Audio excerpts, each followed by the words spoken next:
Hello, everybody. Welcome to another episode of Magic the Conversation. Today, we will be discussing my favorite set in the entirety of Magic, the Tempest set, which is also the opening of the Tempest block. It is the 12th set introduced in the Magic the Gathering series, and it debuted in October of 1997. I did not start playing Magic until 1998, late 98, early 99. So Tempest had already been out for at least a year, but it was a set that I was introduced to pretty much, and it had a big influence on my enjoyment of the game.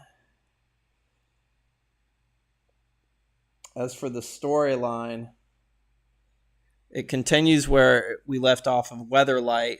Gerard and the crew are on their way to the plane of Wrath because Volrath had kidnapped Captain Sisse, and they want to rescue her. Volrath is kind of like the Evankar of... He's in charge of assisting the Phyrexians with their invasion on the plane of Dominaria. And he also was Gerard's... Gerard was an adopted brother of his, and they have a intense feud with one another. To make long story short, Gerard had saved Volrath from death during a rite of passage, and this brought great shame to Volrath. I think his before he became Volrath, when he was like a regular mortal, his name was Vuel, but then the Phyrexians got hold of him, and he was mutated into the being known as Volrath.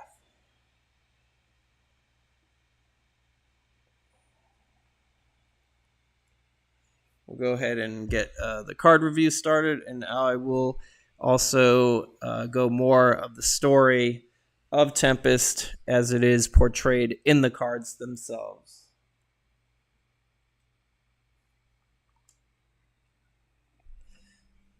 The expansion set for Tempest is a Thunderbolt. The plane of Tempest, or I should say the plane of Wrath, it's an artificial plane. It is a byproduct of Phyrexia. They were able to kind of cast this huge spell portal to overlay a section of their artificial world on top of already an existing area of Dominaria. And this caused a lot of environmental hazards, hence the name Tempest. The skies of Wrath are always riddled with lightning and thunderstorms. The weather is very chaotic. Some of the denizens that lived in the land before Wrath overlaid on top have turned into spirits just because of the whole confliction of the two planes with one another. These beings have become lost in planes and sort of like ghosts. An ability called Shadow, which debuts in Tempest, it signifies these poor souls that are kind of like trapped in between two worlds. Like I said, I'll say more about it as the cards are revealed.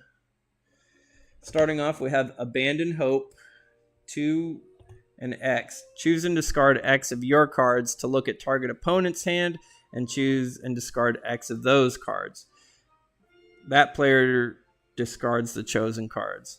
So you have to lose cards, but you get to look at your opponent's hand and choose which cards they have to discard as well. As Gerard's form vanished into the maw of trees, Hannah mouthed a silent plea, mourning a crushed dream. So in this artwork, they're aboard the Weatherlight. The Weatherlight is a skyworthy ship, and Volrath has a second in command, Commander Grevin Ilvek. His picture is the thumbnail on the stream. Hey, Lunda, how are you doing? He ends up crashing his ship. He has another flying ship called the Predator, and the Predator intercepts the Weatherlight as it's on its way to Wrath. And there is a fight that happens on both ships, and this leads to Gerard falling off the Weatherlight into the Sky Shroud Forest below. Things are going good, Lunda. Just doing a magic review tonight. Hope everything's good with you too. So here we have Gerard falling off the ship as Hannah is his love interest, and she sees him disappearing into the forest below after being capsized off the ship. Advanced Scout, a white and a colorless, 1/1 with first strike. You can pay a white to give any creature first strike until end of turn. The soldier's path is worn smooth by the tread of many feet, all in one direction, none returning. Aftershock, 4 mana, destroy target artifact, creature, or land, and then Aftershock deals 3 damage to you. Every act of destruction has a repercussion. A quote from Karn the Silver Golem. You're in an asylum being treated for an anger problem. I'm sorry about that, Lunda. I know anger, it could, wrath is one of like, it's like a quick, it's just part of a feeling and it just happens. As for the card Aftershock, I think it's a good card. The fact that you have options, you can destroy an artifact, a creature outright, or a land. There's not a lot of cards anymore, especially for red, that say destroy target creature. And you take 3 damage yourself. That's the only drawback, but it's still a powerful card for red to have. Altar of Dementia. For 2 mana artifact. Anytime you can sacrifice a creature, target player puts a number of cards off the top of their library into their graveyard, where X is the sacrifice creature's power. It is not that you will go mad, it is that you will beg for madness. Quote from Volrath. Volrath becomes being a sadistic overlord. He has a lot of experiments that he does in his stronghold. During that fight on the Weatherlight that I mentioned earlier, where Gerard falls off, Karn, the Silver Golem, and Tarngarth, the Minotaur, they end up getting kidnapped as well, and they're tortured through other various means. The card Altar of Dementia I used a lot for a lot of good combos. If you have a way of making like infinite creatures or just a bunch of creatures, even if the opponent destroys those creatures, you can just sacrifice them at any time to force your opponent to deck out that many cards. Really good card. Alurin, 4 mana enchantment. Any player may play any creature card with casting cost 3 or less anytime they could pay an instant, and they can pay it for free. Squee bounced up and down. I sees a horsey and a piggy and then Miri interrupts with, if you don't shut up, you'll see a kidney and a spleeny. This card has a lot of combo potential. I had it in a deck that it used Man of War. Man of War was the jellyfish that when it enters the battlefield, you could return target creature to its owner's hand. I would have the Man of War return itself, and since I could cast it for free, since it was 3 or less, I would just create an infinite loop of casting the jellyfish and returning it to my hand. I also had a red enchantment that said anytime a creature enters the battlefield, I could deal 1 damage to any opponent. So because I was able to infinitely cast the Man of War, I could do infinite damage to all opponents. Hey, Neko. Thanks for saying hi. I know I haven't streamed Smash in a couple of months, but I will be streaming Smash again soon. I do miss fighting you guys, and I just wanted to let you know that Smash will be returning. I don't know when exactly, but it'll probably be sometime next month.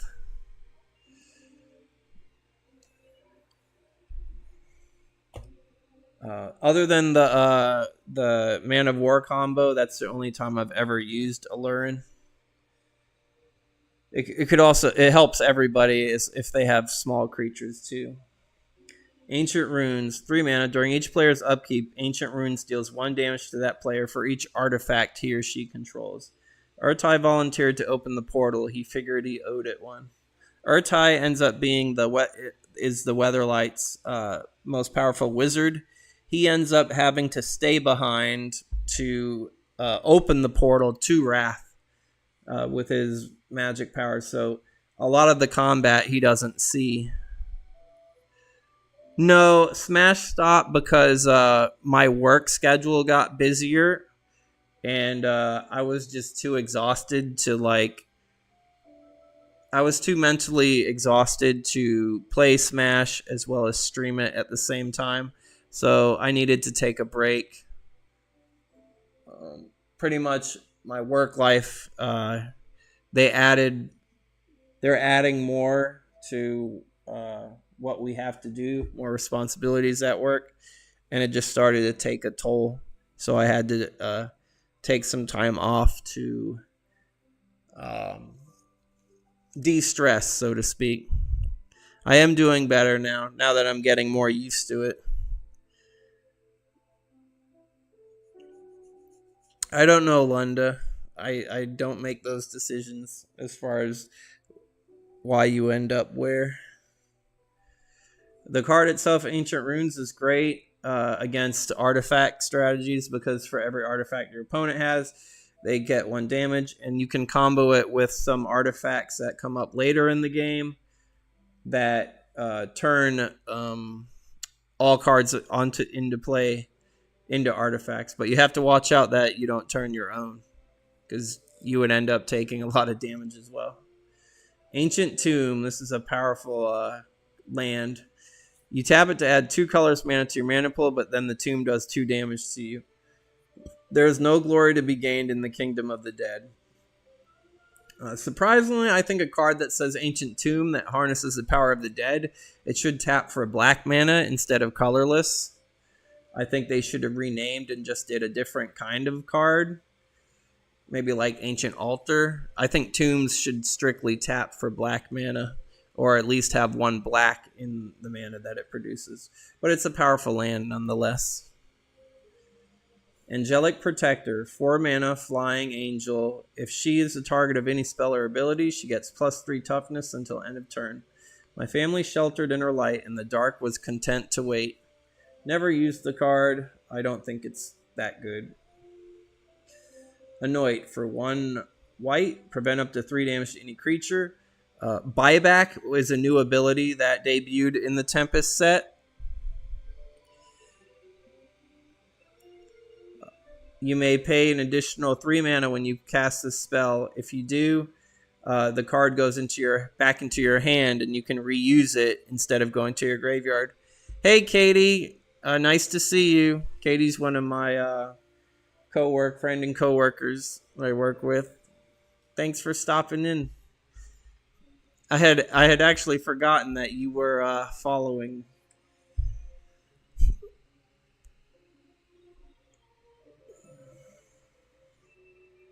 Next card are the Apes of Wrath.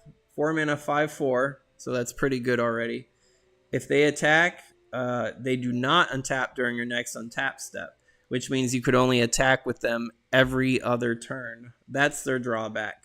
Monkeys 3, monkeys through. That's their the flavor text is a corruption of the term monkey see, monkey do. If only they had trample. I can't justify the drawback of their ability. Apocalypse. 3 red and 2. Remove all permanents from the game. Permanents are cards that stay on the battlefield, like lands, enchantments, artifacts, creatures. But then you have to also discard your hand. There is a future in which I can see only mist and a single shadow. I've never really seen this card used before. It's so risky to use because the caster has to discard their hand in addition to removing all permanents from the game. That would definitely slow the game down dramatically. And then everybody, if they don't have cards in their hand, I know the person who casts Apocalypse has to rely on drawing the top card of their deck to continue playing.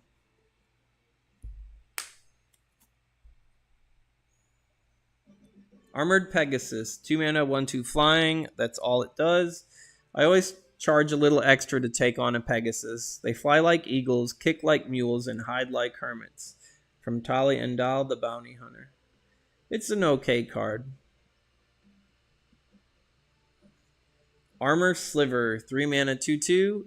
Each sliver gains pay 2. This creature gets +1 to its toughness until end of turn. Hannah says we must learn how they protect each other, and then Miri responds after they're done trying to kill us all, right? Slivers are my absolute favorite creature in the game. They are like a half insect, half reptilian race. They're but like the top half remind me of praying mantis. Some of them only have 1 talon, others have 2 or even 4. And then their bodies usually consists of rib cage, and then they have at least 2 tails that they slither around with, or tentacles.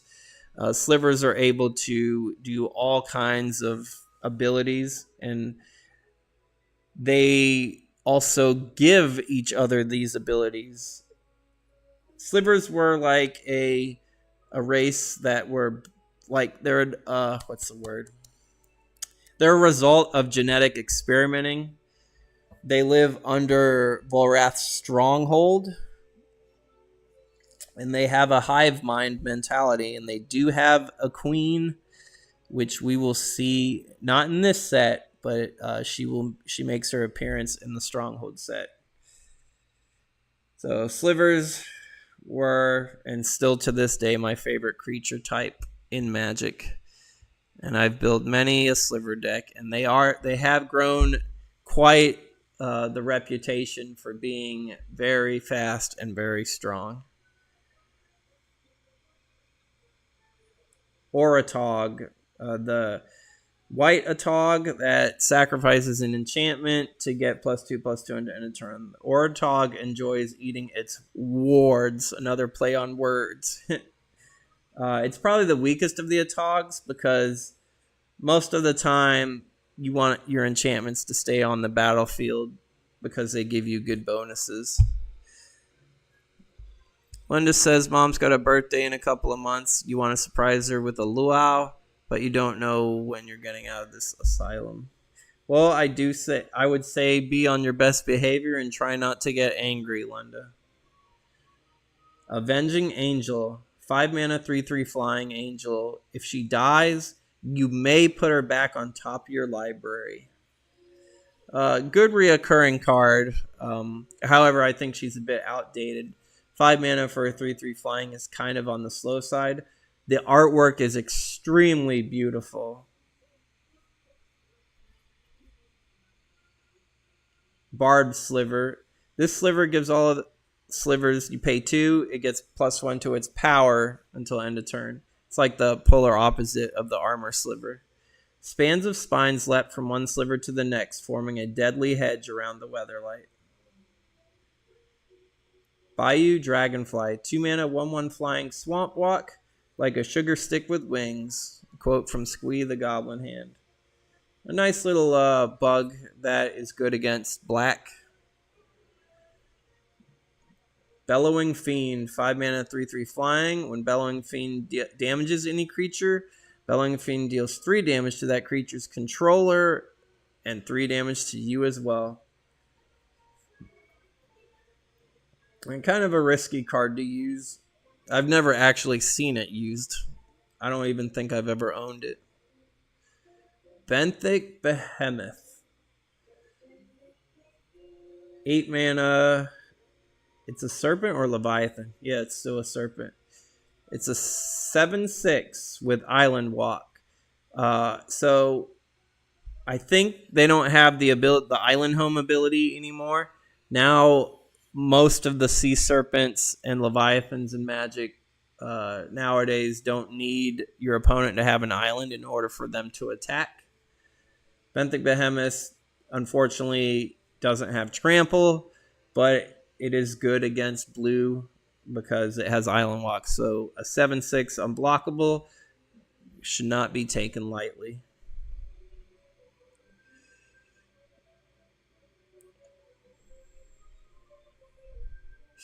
Lunda, if you keep getting angry, they might keep you there longer. If the reason why you got put in the asylum was because of anger issues, then the key is to work on your anger management and not get angry, and then you will no longer need to be in there. Deep Devourer, concealed in Darkholme, shrouded it seeks, all become fodder. Once we swam alone in a sea, but no more. A Rootwater Saga. Blood Frenzy. 2 mana, target attacking or blocking creature gets +4 power until end of turn. However, at the end of the turn, you destroy that creature. Now, you could target your opponent's creature if you want to destroy it as well. When Tauron bellows, none survives, not even the warrior whose horns he rides. So this beast is attacking this barbarian, and the beast took a mortal wound, took a stab to the heart, but it looks like it's still going to take out the barbarian. Barbarian's still going to, they're both going to take each other out. Blood Pet. 1 black, 1/1 thrall. You can sacrifice it at any time to add 1 black to your mana pool. You are wrong, Volrath said. I do not hate the living. They often prove quite useful to me. And then he laughed. Boil. Destroy all islands. The fishers will throw out their nets and draw them back filled with dust. Oracle and Vec. Red's answer to countering blue. Booby Trap. 6 mana artifact. When it enters the battlefield, name a card other than a basic land. Whenever target opponent draws a card, he or she must reveal the chosen card to all players. If any of the chosen cards were the named cards, sacrifice Booby Trap and it deals 10 damage to that player. You would either have to build your deck around Booby Trap as far as being able to look at the top card of your opponent's library, or you would have to kind of know what your opponent is already playing. I think it's more of like a kitchen table card. If you have a steady play group and you know what decks your opponents, your friends are going to be using, so on and so forth. Bottle Gnomes, 3 mana, 1/3, artifact creature. You can sacrifice them at any time to gain 3 life. I think the artwork is cute and adorable. I am reminded of the fable of the silver egg. Its owner cracked it open to see what jewels it held, only to discover a simple yellow oak. Karn the Silver Golem. And that fable is should be thankful with what you have. A lot of people, when they aspire to get more than what they have, they end up losing what they had in the first place.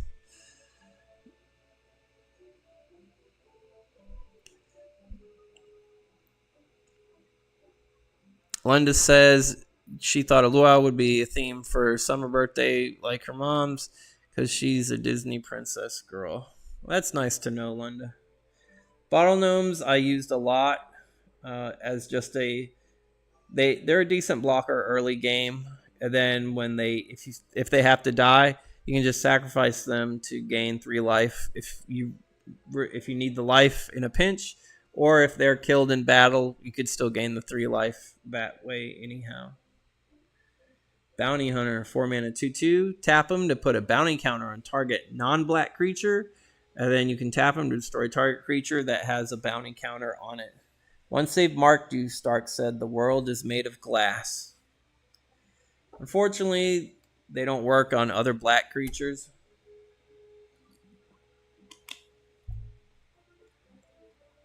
I've never seen the card used. Broken Fall, 3 mana enchantment. You return the enchantment to your hand to regenerate target creature.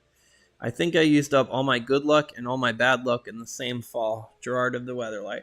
So this card means he survived his fall off the Weatherlight. He landed in a bunch of bushes and foliage.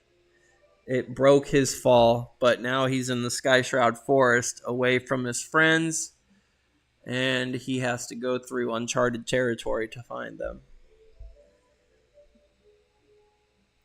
Caldera Lake. It enters the battlefield tapped. It can tap for a colorless, or it could tap for a red or blue, and it does 1 damage to you. It is a pain land that comes into play tapped. Canopy Spider. 2 mana, 1/3. It could only block creatures with flying. We know our place is in the cycle of life, and it is not as flies. From Eldamari.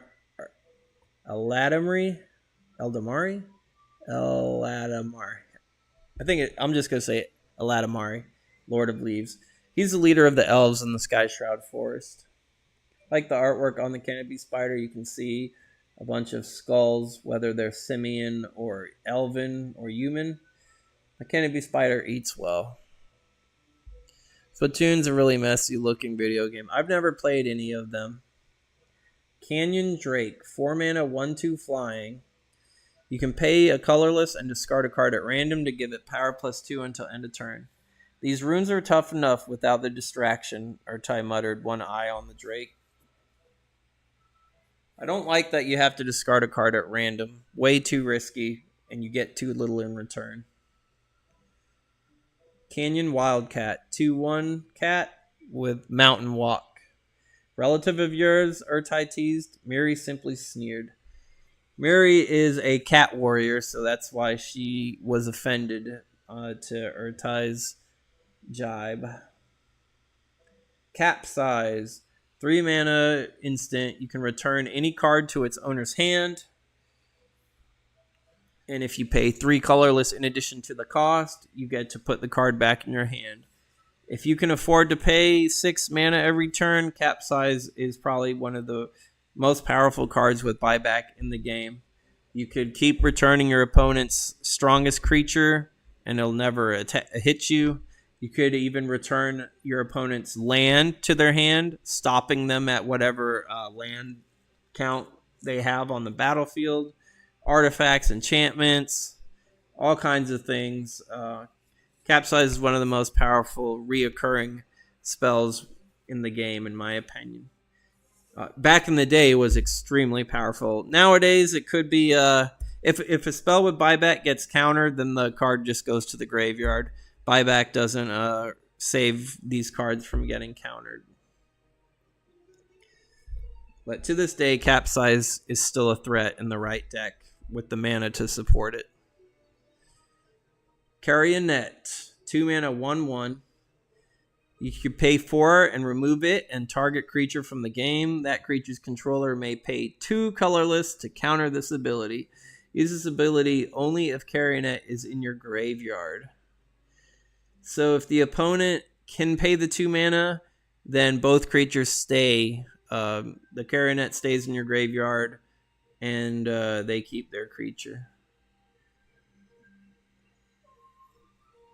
The artwork looks pretty cool, macabre. Chaotic Goo, 4 mana. When it enters the battlefield, it enters with 3 +1/+1 counters. So 4 mana, 3/3. During your upkeep, you may flip a coin. If you win the flip, it gets a +1/+1 counter. If you lose the flip, it loses a +1/+1 counter. So this card is 100% luck based. And you can there's an artifact called Krark's Thumb that lets you flip 2 coins, and you get to choose which of the 2 coin flips counts for any of your coin flipping cards. Charging Rhino, 5 mana, 4/4. It cannot be blocked by more than 1 creature. Is it wrong to go straight for what you want? Sneaking is for cats and goblins. That's from Tarngarth of the Weatherlight. Chill, 2 mana, enchantment. Red spells cost an additional 2 mana to cast. Temper, quote from Urtai the Wizard. This is a counter against red decks. This would slow... usually red wants to finish the game as fast as possible. Blue would dramatically slow down their progress with this card. Choke. Speaking of progress, green will choke blue out of the game. if they cast this card. Islands do not untap during their controller's untap steps, which means they only get to use those islands once. And if their lands don't untap, then they're dead in the water. One day we shall walk where once was water. Cindermarsh, the red-black pain land. Circle of Protection gets reprinted, and this one is Circle of Protection black. Blue gets the reprint. Green, I believe white and red do as well. Does artifacts? Oh, this is a new one. I did not know this one existed. Circle Protection Shadow. Prevent all damage dealt to you from a creature with shadow for every colorless that you pay. Shadow is what I was talking about. Those in the storyline, the characters who got caught in between two worlds and turned into ghosts, they have the shadow ability. And creatures with shadow cannot be blocked except by other creatures with shadow. So it's like another version of flying, but also creatures with shadow cannot block unless the attacker has shadow as well. So that's the only difference that creatures with shadow have over flying. Creatures with flying can block creatures without flying, but creatures with shadow cannot block creatures without shadow. Clergian Vec, 2 mana cleric. It has the stereotypical cleric ability where you can tap it to prevent 1 damage to a creature or a player. Faithless Shield is hammered out by the blows of unbelievers from Oracle and Vec. Clot Sliver, 2 mana 1/1. Each sliver gains pay 2 colorless mana to regenerate this creature. One would think I would be accustomed to unexpected returns from Hannah of the Weatherlight. Currently, this is my favorite sliver in the set, as well as my favorite card overall in the Tempest block. I like the mucus and blood that's coming from the sliver's regenerating body. I'm not sure if this is an eye here or part of its brain. I don't know if these are its eyes as well. A lot of the slivers kind of get their art is, some are heavily detailed, others are more obscure, and especially as slivers get debut in more sets and expansions, their forms change dramatically. Cloud Chaser Eagle, 4 mana 2/2 flying bird. When it enters the battlefield, you can destroy target enchantment. When the eagle catches a cloud, it tears it into strips that fall to the earth. Vec, Myth of the Rains.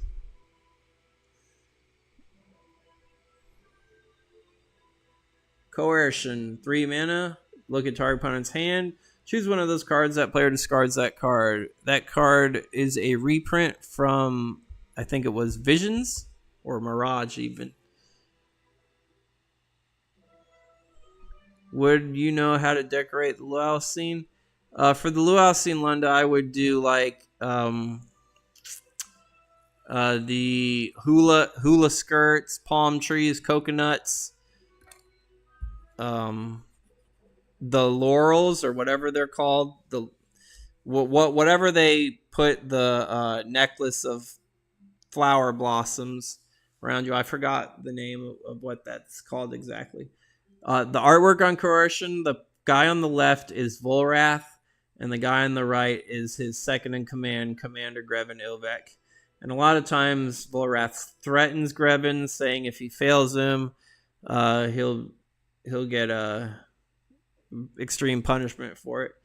In this quote, there's very little that escapes me, Grevin, and you will escape very little if you fail. Coffin Queen, 3 mana 1/1. You may choose not to untap her during your untap step. You can pay 3 to tap her to put target creature from any graveyard into play under your control. You remove that creature from the game if Coffin Queen becomes untapped or if you lose control of her. Cool way to get creatures out of anybody's graveyard, but you could only do it one at a time. I like the little skeletons that she's commanding in the background. Coiled Tin Viper, 3 mana 2/1 with first strike. The bite of the Tin Viper feels most like a razor drawn across the tongue. I like snakes. I like the artwork on it, but the card itself isn't too good. It's mediocre at best. Cold Storage. 4 mana, pay 3. Put target creature you control onto Cold Storage. You can sacrifice Cold Storage to put all creature cards on it back into play. So if you have like a destroy all creatures spell like Wrath of God or something, brewing a card like that, you can use Cold Storage to remove your creatures from play, put them on Cold Storage, wipe the battlefield, and then you can sacrifice Cold Storage to put all the creatures that you saved back onto the battlefield. You can also, let's say your opponent has an instant that says destroy target creature. If you have the 3 mana open, you can pay the 3 mana to save the creature from the kill spell by removing it from the game and putting it onto Cold Storage.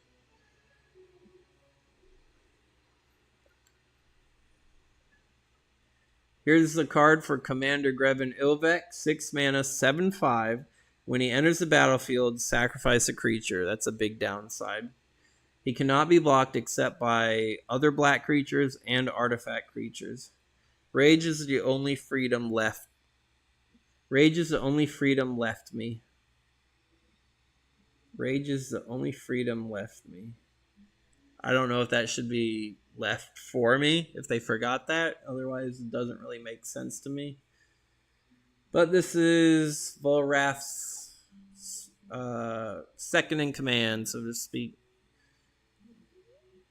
And he is tasked with stopping Gerard from reaching the stronghold.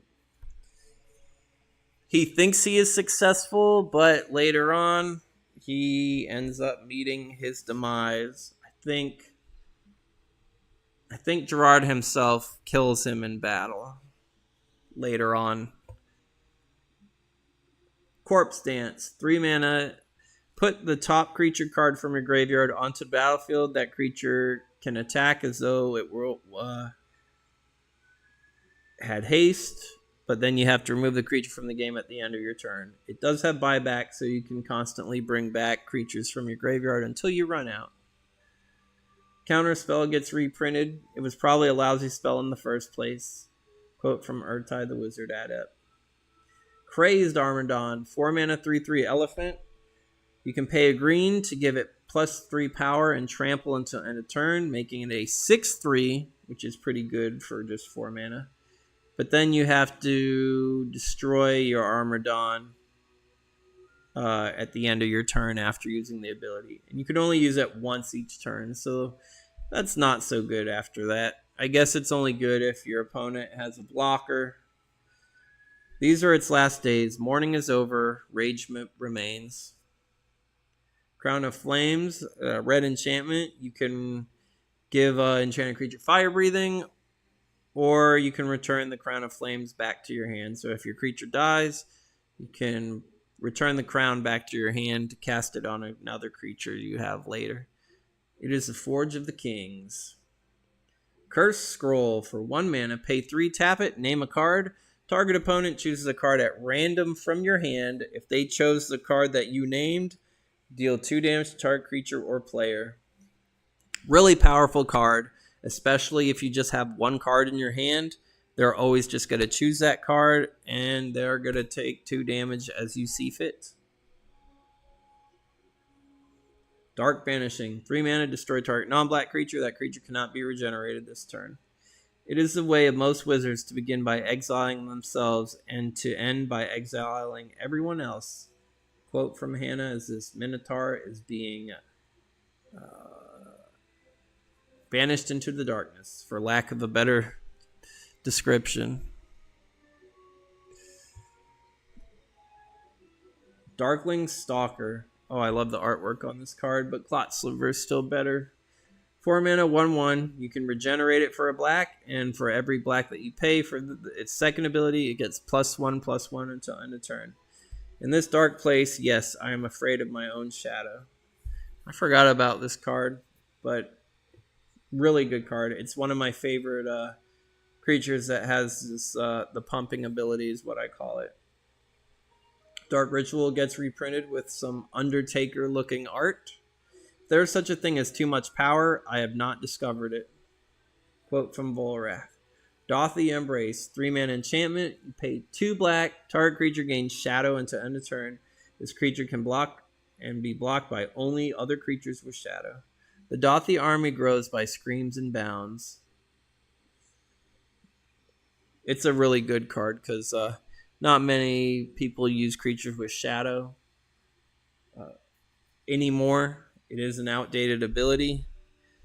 So this essentially will make either your creature unblockable, or you could use it on your opponent's creature, and they will not be able to block any regular creatures you attack with.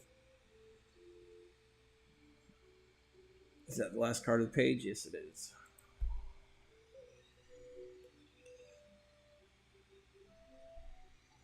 Dothy Ghoul, 2-mana, 1/1 shadow. Whenever any creature with shadow dies, put a +1/+1 counter on Dothy Ghoul. Most of the time, your creatures with shadow aren't going to die from combat. Your opponent's going to want to use some creature removal spells on them. So I don't see Dothy Ghoul getting any stronger unless you have some good sacrifice engines for your own creatures with shadow. You could combo it with Dothy Embrace, though. Dothy Horror, 2-mana, 2/1 shadow. He cannot be blocked by white creatures. So even if your opponent has white creatures with shadow, Dothy Horror will be unblockable to them. Cool looking. I do like the black creatures with shadow. I think they're the coolest looking ones. I don't think red and green get any creatures with shadow. Blue, black, and white are the only ones that get the shadow ability, to my knowledge. Here's Dothy Marauder. He reminds me he's got some like Egyptian armor. It's a 3/1. He doesn't have any other ability besides shadow. The Dothy came from beneath the ruins one night, and the darkness cast them in the best possible light. Dothy Mercenary. Really cool artwork. 3-mana, 2/1 shadow. For each black and a colors you pay, he gets +1 power until end of turn. Oh, he's also a mercenary, which will become relevant in a later set. The artwork is really cool. Dothy Mind Ripper, 4-mana shadow. You can sacrifice him. Defending player discards 3 cards from their hand. You can only use the ability if the Mind Ripper attacked and was not blocked. Most of the time, your opponent's not going to have shadow, so the Dothy Mind Ripper will get through. It is very expensive, though. 4 mana for a 2/1. If you look at it as 4 mana, target opponent discards 3 cards. I still don't think that's worth it.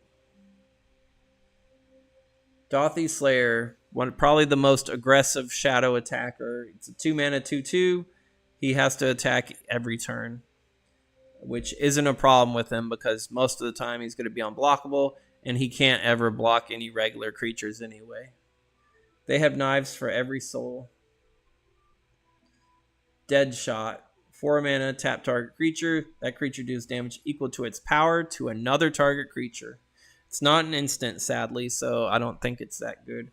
Carry on, keep your distance. My blade will come to you. A quote from Krovax.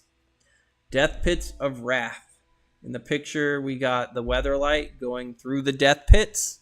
The Death Pits is where Volrath throws out all the dead that resulted from his experiments, his executions, his tortures.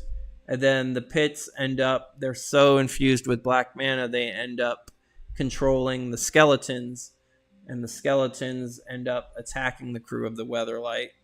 The Carrionet card is one of those skeletons from the Death Pits. Whenever any creature is dealt damage, it is destroyed. That creature cannot be regenerated. So all damage is lethal to creatures. As the sludge below began to shift and take shapes, Gerard turned from the railings to Orem. I suppose he said it's a little too late for prayer, isn't it?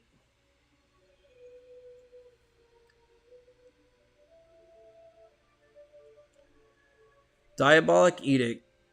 This is a good card because it gets around so many creature protection abilities. For 2 mana, it's an instant. Target player sacrifices a creature. Grevinovec lifted Vadi off his feet. The fall will give you time to think on your failure. Vadi is like, there's always a chain of command, and Vadi ends up trying, he wants to be the next commander. So he gets an opportunity. Grevin ends up boarding the Weatherlight, and he's fighting Gerard. Vadi has the cannons, and he thinks if he uses the cannons, he aims the cannon to fire at Grevin and Gerard at the same time. So he hopes to kill Gerard to win Volrath's favor, at the same time killing his commander, because he wants control of that. He wants control of Volrath's army. He succeeds in causing Gerard to fall off the Weatherlight. The blast ends up knocking him off the Weatherlight, but he does not kill Grevin. Grevin gets back to his ship, and by punishing Vadi, he throws him off. Vadi does not survive the fall. His fall is not broken like Gerard's was. So we don't see Vadi anymore after this set, since he fell to his death. Dirt Cowl Worm, 5 mana, 3/4. Whenever any opponent plays a land, Dirt Cowl Worm gets a +1/+1 counter. The earlier you can get this card out, the stronger he will become, because eventually your opponents will stop playing lands, and he won't get any more powerful. Few of Wrath's rivers follow a steady course, so many new channels are carved for them. Disenchant. The artwork shows Hannah dismantling an artificial sliver. The swarm seemed unmoved by the artificial sliver's destruction. They clearly were not the leaders, Hannah cursed. I guess we'll have to do this the hard way. Dismiss, 4 mana, counter target spell, and draw a card. Pretty good for control decks because you end up replacing a card that you use. There is nothing you can do that I cannot simply deny. Another quote from Urtai. Disturbed Burial, 2 mana with buyback 3. Return target creature from your graveyard to your hand. Dracoplasm. For a red and a blue, it has flying. When it enters the battlefield, sacrifice any number of creatures. Dracoplasm enters the battlefield with power and toughness equal to the total of the sacrificed power and toughness from the creatures. And then Dracoplasm also has the fire breathing ability. For every red you pay, it gets +1 power to end a turn. Dracoplasm is a risky card because you have to sacrifice what you already have in play in order to use it. So, you have to already be winning for the card to be good, in my opinion. Or at least have some walls, or if you have a bunch of walls up, you can sacrifice all the walls, and then Dracoplasm will have a extremely large toughness and can block all day. Then at least we'll have the fire breathing ability.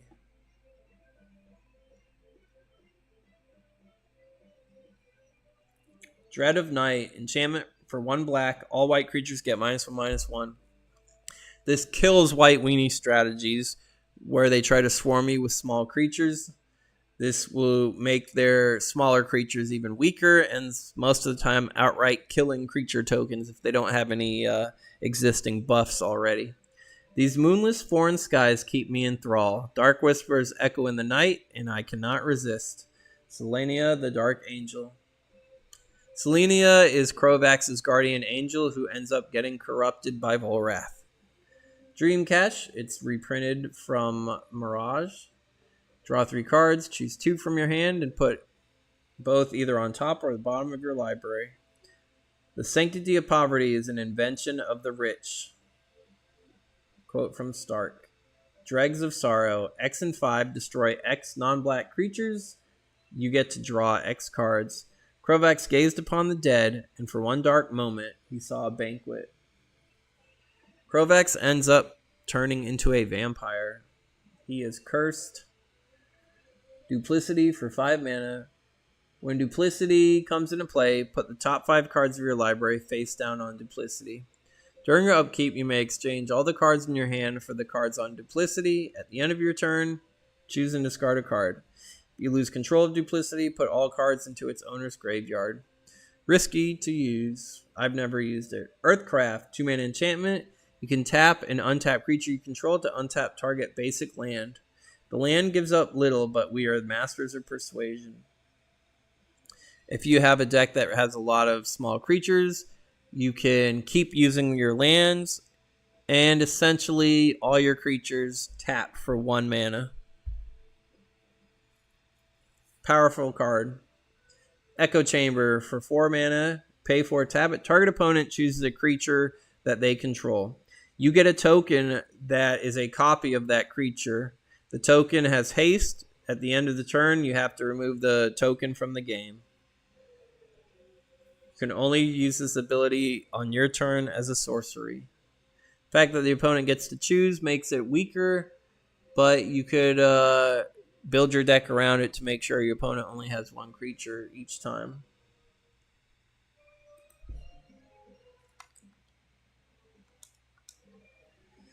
Here's Eladamri, the Lord of Leaves, for 2 green. All elves gain Forest Walk, so he's good against other green decks.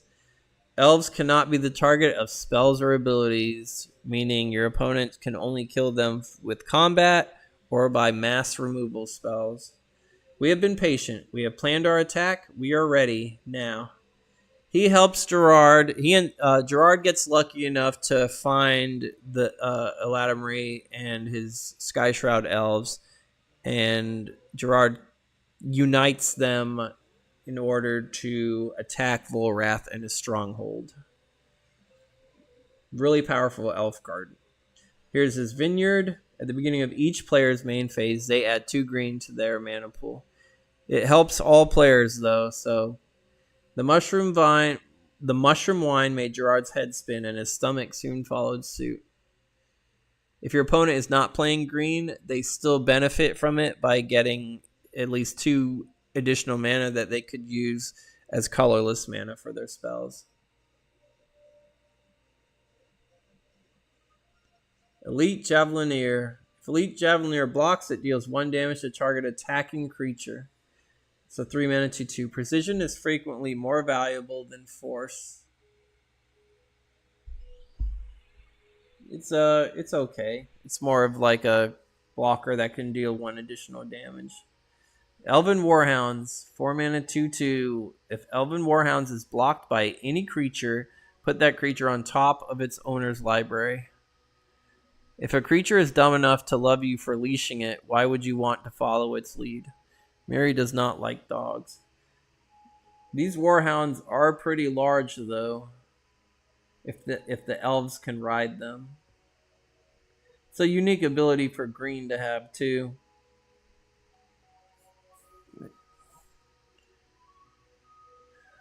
If I could use them in my Basilisk deck that I had, having all my opponents, if I put Lure on the Warhounds, my opponent has to block with all their creatures. And in doing so, all their creatures are going to go on top of their library. So if I did own the card back when I had my Basilisk deck, then I definitely would have used it, because that is a game-breaking ability. Elvish Fury. This elf is fighting, I think this is Miri. Target creature gets +2/+2 into end of turn. If you pay the buyback of 4, you get to put the card back in your hand. Emerald Medallion. The medallions are cycle. They get 1 of each color. It costs 2 mana, and it reduces the mana cost of each spell by 1 colorless less. And green is the emerald one. A Messy Tome for 4 mana. Pay 5, tap it, draw 2 cards, then discard a card from your hand. This tome looks like it's could cut you by turning the pages. It is like life and destiny. We think we know the story, but we have read only half of the tale. Endless Scream. For 1 black and X, enchant a creature gets plus X power. I have made Krovax weep. Now I will make him scream. The pain will not end, but will bind him to me. Volrath ends up corrupting Krovax's guardian angel, Selenia, and then sends Selenia back to kill Gerard and Krovax himself. And Volrath does this on purpose because he knows it'll further corrupt Krovax. Volrath does it on purpose because he knows it'll further corrupt Krovax. I use this card in my Shadow deck because most of the time my creatures were unblockable. They're just going to get through with even more mana that I pay. Energizer, 4 mana, 2/2 artifact. Pay 2 and tap it. It gets a +1/+1 counter. Like a kettle set to boil, it must eventually go off on somebody. Nowadays, it's not so good, but it would just... It wastes a turn. I wouldn't say it wastes a turn, but if you want it to get bigger, you're not going to be able to attack with it unless you give it vigilance somehow. Enfeeblement. Enchantment to give enchant creature -2/-2. Here's Krovax turning into a vampire. Krovax had witnessed Selenia lead the predator to the Weatherlight. As the battle raged on the deck, he felt his strength melt in the heat of her betrayal. Enraging Lycid. Another new creature species, creature type are the Lycids. They're like slugs that they can turn into enchantments and offer your other creatures various benefits. This one becomes an enchantment that says the creature can attack as though it had haste. So it gives the creature haste. And then at any time, you can pay a red to turn the Lycid back from an enchantment back to a creature. Urtai's Meddling. A blue and X. When target spell is successfully cast, put X delay counters on it. X cannot be 0. During the upkeep of the spell's caster, remove a delay counter from that spell. When the spell has no more delay counters on it, then it actually is cast. It's like a it doesn't counter the spell, but it delays it for however many turns that you paid for X. Escape Shapeshifter. 5 mana, 3/4. As long as your opponent controls any creature with flying, the Escape Shapeshifter also has flying. Same is true for First Strike, Trample, and Protection from any color. So I don't know exactly what these elephant-looking creatures are. I don't think there are any cards of it. But this was a shapeshifter, I assume from Volrath's stronghold. It somehow escaped, and it is shaped to look like these animals. Essence Bottle. 2 mana artifact. Pay 3 to put an elixir counter on it. You can tap it and remove all elixir counters on it to gain 2 life for each counter removed in this way. I don't like that you have to pay 3 to put an elixir counter on it, but at least you don't have to sacrifice the bottle to gain life from it. Evankar's Justice. Here's Volrath himself. Deal 2 damage to all creatures and players. It costs 4. Then you can buy it back for 3 mana. Good against small creature decks. If you have a way to give your creatures or yourself protection from black, then you don't have to worry about this card hurting yourself. Excavator. 2 mana artifact. It looks like more of a creature than a regular artifact. Tap it, sacrifice a basic land. Target creature gains the landwalk ability of the sacrificed land until end of turn. The fact that it's until end of turn, I don't think it's worth sacrificing a land for. So overall, this card sucks. Extinction. For 5 mana, destroy all creatures of any creature type of your choice. Choose elves, all elves are destroyed. Slivers, all slivers are destroyed. And so on and so forth. I once had an entire race killed just to listen to the rattling of their dried bones as I waded through them. It's Volrath bragging about his endeavors. Fevered Convulsions. 2 black. Pay 4. Put a -1/-1 counter on target creature. This is a really good card because it's enchantment that'll stay out on the battlefield unless your opponent does something to it. And every time you pay 4, you just keep making your opponent's creatures get weaker. Tell me again why you failed to capture Gerard, you worthless pile of spine. Volrath to Grevin. So this is when Volrath, Grevin returns to the stronghold, and Volrath demands if Gerard was either captured and he's mad that he doesn't have a body. He doesn't have. All he saw was Gerard fall off the Weatherlight. So Volrath has his suspicions that are justified that Gerard is not so easily killed, and what Volrath has over Commander Grevin is Commander Grevin has a spinal implant in him that gives him increased power, but that also makes Grevin Volrath's slave. Volrath can tap into the spine to cause it to do any kind of nerve damage whatsoever, and here he is causing Grevin to kneel at his feet in pain and agony as his punishment for failing Volrath. Volrath is not a good boss. But I guess if you work for the Phyrexians, none of them really are. At least none of the old ones. Field of Souls. I've never seen this card. 4-mana enchantment. Whenever a non-token creature dies, put an essence token into play. Treat this token as a 1/1 creature with flying. Oh, that's interesting. Oh, it has to be your graveyard. So the opponent's creatures, you don't get anything. So it's not as good as I originally thought. Fighting Drake. 4-mana, 2/4 flying. I wish it was fighting something in the artwork. I guess it's fighting to stay alive since the skies are always riddled with lightning.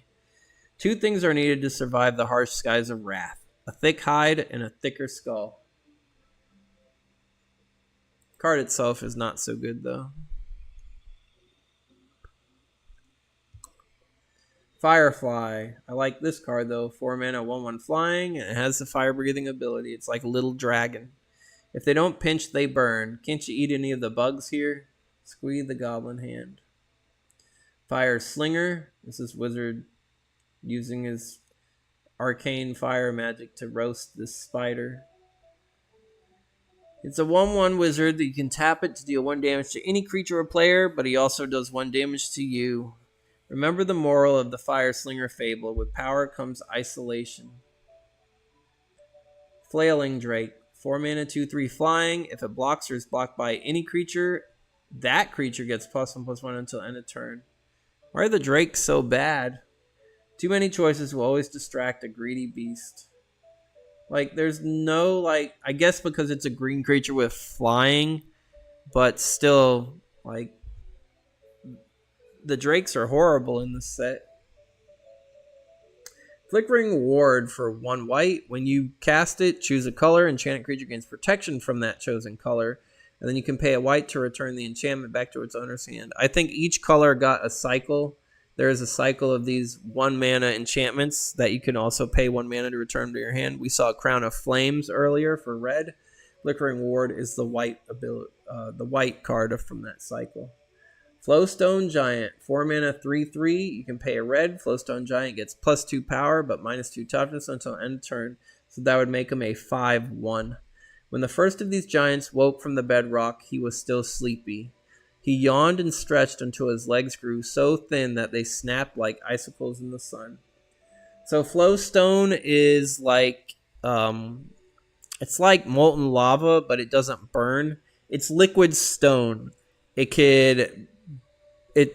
could be hard as rock, but it can turn into like a goo to change its shape. So it's a solid and a liquid at the same time. I know that doesn't make sense in reality terms, but that's what it is in Magic. And Magic is far from reality. Flowstone Salamander. 5-mana, 3/4. You can pay red. Flowstone Salamander deals 1 damage to target creature that is blocking it. So if you have the mana to pay, the Salamander could kill any creature before the creature does damage to the Salamander. The Furnace of Wrath is periodically illuminated by their sparkling yawns. Flowstone Sculpture, 6 mana, 4/4, pay 2. Choose and discard a card. The sculpture gains flying, first strike, or trample permanently, or you can put a +1/+1 counter on the sculpture. The sculptor, wary of his work, created art that would finish itself. Kind of expensive to do so much with. Flowstone Wyvern, 5 mana, 3/3 flying. And it also has the Flowstone ability where it gets stronger power but less toughness. Where I come from, stone stays on the ground. Tarngarth of the Weatherlight.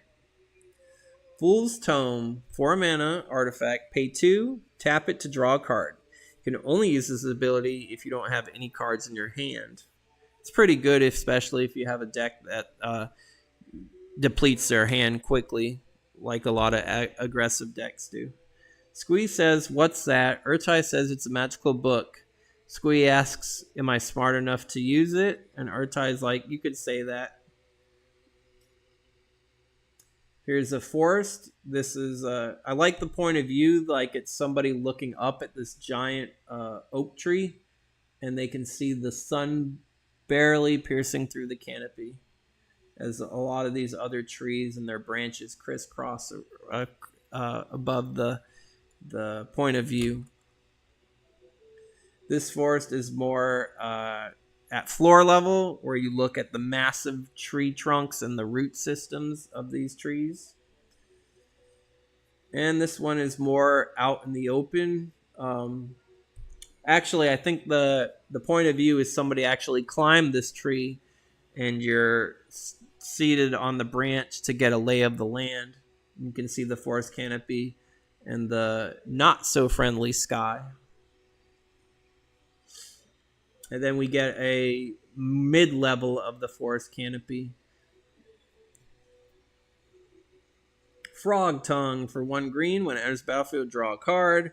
Enchanted creature can block creatures with flying. The artwork is very cartoony, but that is Phil Foglio's style. "But why can't I get one?" sniveled Squee. "All the bugs in here got wings." Squee just cares about eating bugs and keeping the Weatherlight clean. Fugitive Druid, 4 mana, 3/2. Whenever any player successfully casts an enchantment spell that targets Fugitive Druid, draw a card. If the Druids are so devoted to their trees, I will carve them coffins from their precious heartwood. Quote from Volrath. Good in enchantment aura decks. Speaking of enchantments, this is probably one of the most iconic red enchantments of all time. Furnace of Wrath, double all damage assigned to any creature or player. There are a lot of good combos with this card. Mainly there are cards that say deal 10 damage to any target, 10 becomes 20, and that most of the time will end the game if the opponent has not gained any life. Philomerid, 1/3 flying. It cannot be blocked by blue creatures, and you can pay a blue to make target creature blue until end of turn, which means they can't block it. It's like a flying squid. I do like the artwork. I do remember having this card in one of my first blue decks. I think my brother Jameson also owned the card, and I just think it looks cool. You can do some other good combos with it based on if you have cards that target blue creatures, or any color changing spells that change the color text on a card. Clot Siver is still going to be my favorite card of the set so far. Gallantry, 2 mana, target blocking creature gets +4/+4 until end of turn. Draw a card. This is Hannah protecting Miri. I assume this is a sliver, or a group of slivers. "Forgive me," Miri whispered. "I thought you a burden, but you saved my life." Hannah quietly accepted the apology. Gaseous Form. This is a reprint from Mirage, I think. Enchanted creature doesn't deal or receive combat damage. It's hard to hurt anybody when you're as transparent as your motives. Gerard's Battle Cry. They're fighting on the deck of the Weatherlight, and here is the Predator airship in the background with Commander Grevin looking out above. Every time you pay 3, all creatures you control get +1/+1 until end of turn. I did not know this card existed. It is really good in white weenie strategies. Gerard grinned and drew his sword. This won't be a fair fight, he called to his crew. They should have brought a second ship. Fortunately, Gerard did not know how that battle was going to play out. Ghost Town, you could tap it for a colorless. For free, you could return it to its owner's hand. However, you can only use this ability during another player's turn. The air here smells like a grave. I guess the only reason why you'd really want to do that is if you have cards that trigger when lands enter the battlefield, if you want to keep casting a land every turn, or if the opponent uses cards that say like destroy all lands, you can return the Ghost Town to your hand to ensure that you have land to cast after the lands have been destroyed. Giant Crab, 5 mana, 3/3. Pay a blue until end of turn. Giant Crab cannot be the target of spells or abilities. During the Giant Crab's mating season, Skyshroud Nights are filled with the clatter of their skirmishes. The artwork is really good. I like sea creatures a lot. The card itself, not so good. 5 mana for a 3/3 is a bit costly in nowadays standards. And the 1 blue giving it Shroud until end of turn isn't, I don't think it justifies it, but I did have Giant Crab. It was one of my first blue creatures as well, and I just mainly like it for the artwork. Giant Strength. Enchanted creature gets +2/+2. This is Krovax lifting a fallen tree from this injured bystander. Krovax seemed filled only with shadows, thought Orem. Where does his strength come from? He's secretly hiding the fact that he's a vampire now. Goblin Bombardment. Anytime you can sacrifice a creature to deal 1 damage to any creature or player. 1 Mog to aim the catapult, 1 Mog to steer the rock.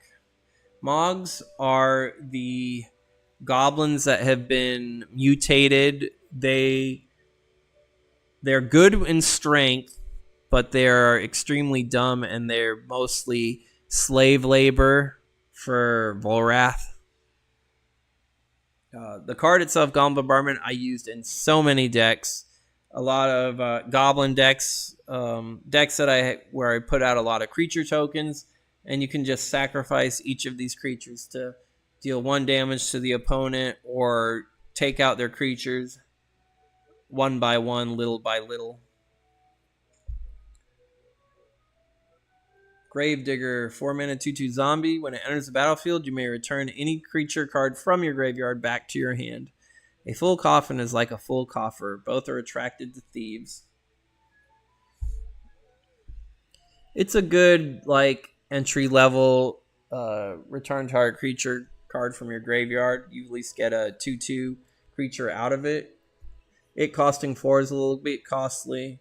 It's decent in zombie decks though. Grindstone, one of the most infamous mill cards in Magic to date. It only costs 1 to cast. You pay 3 and tap it. Put the top 2 cards of target player's library into their graveyards. If both of those cards share at least 1 color, repeat this process. If your opponent is only playing 1 color, most of the time this ability is going to activate more than once. The upside downside, depending on whether you're the owner of the grindstone or the target. If you reveal a land at all, lands do not have a color. They're colorless. So once a land is revealed during the process, then that stops the repeating pattern for that resolution.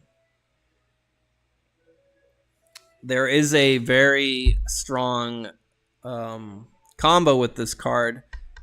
It's a scarecrow. I forgot the exact name of the scarecrow. I want to say maybe it's called Painter's Servant. It makes all cards all cards are when it enters the battlefield, you choose a color. All cards in target player's deck are the chosen color. So if you have Painter Servant out and you use Grindstone, the opponent loses their entire deck because their lands are actually assigned a color because of that Scarecrow card.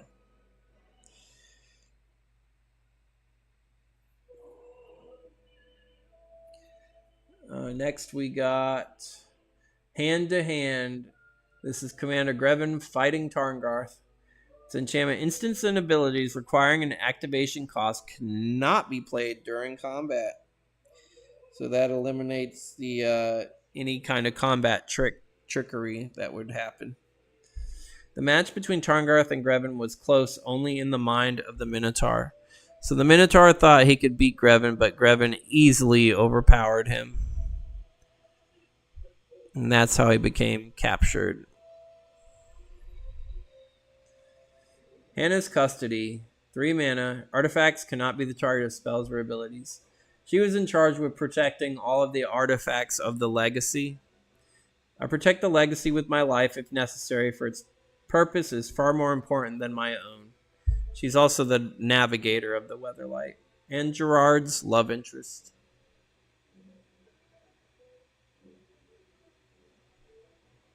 Harrow. Sacrifice land, search your library for 2 basic lands and put them into play. Shuffle your library afterwards.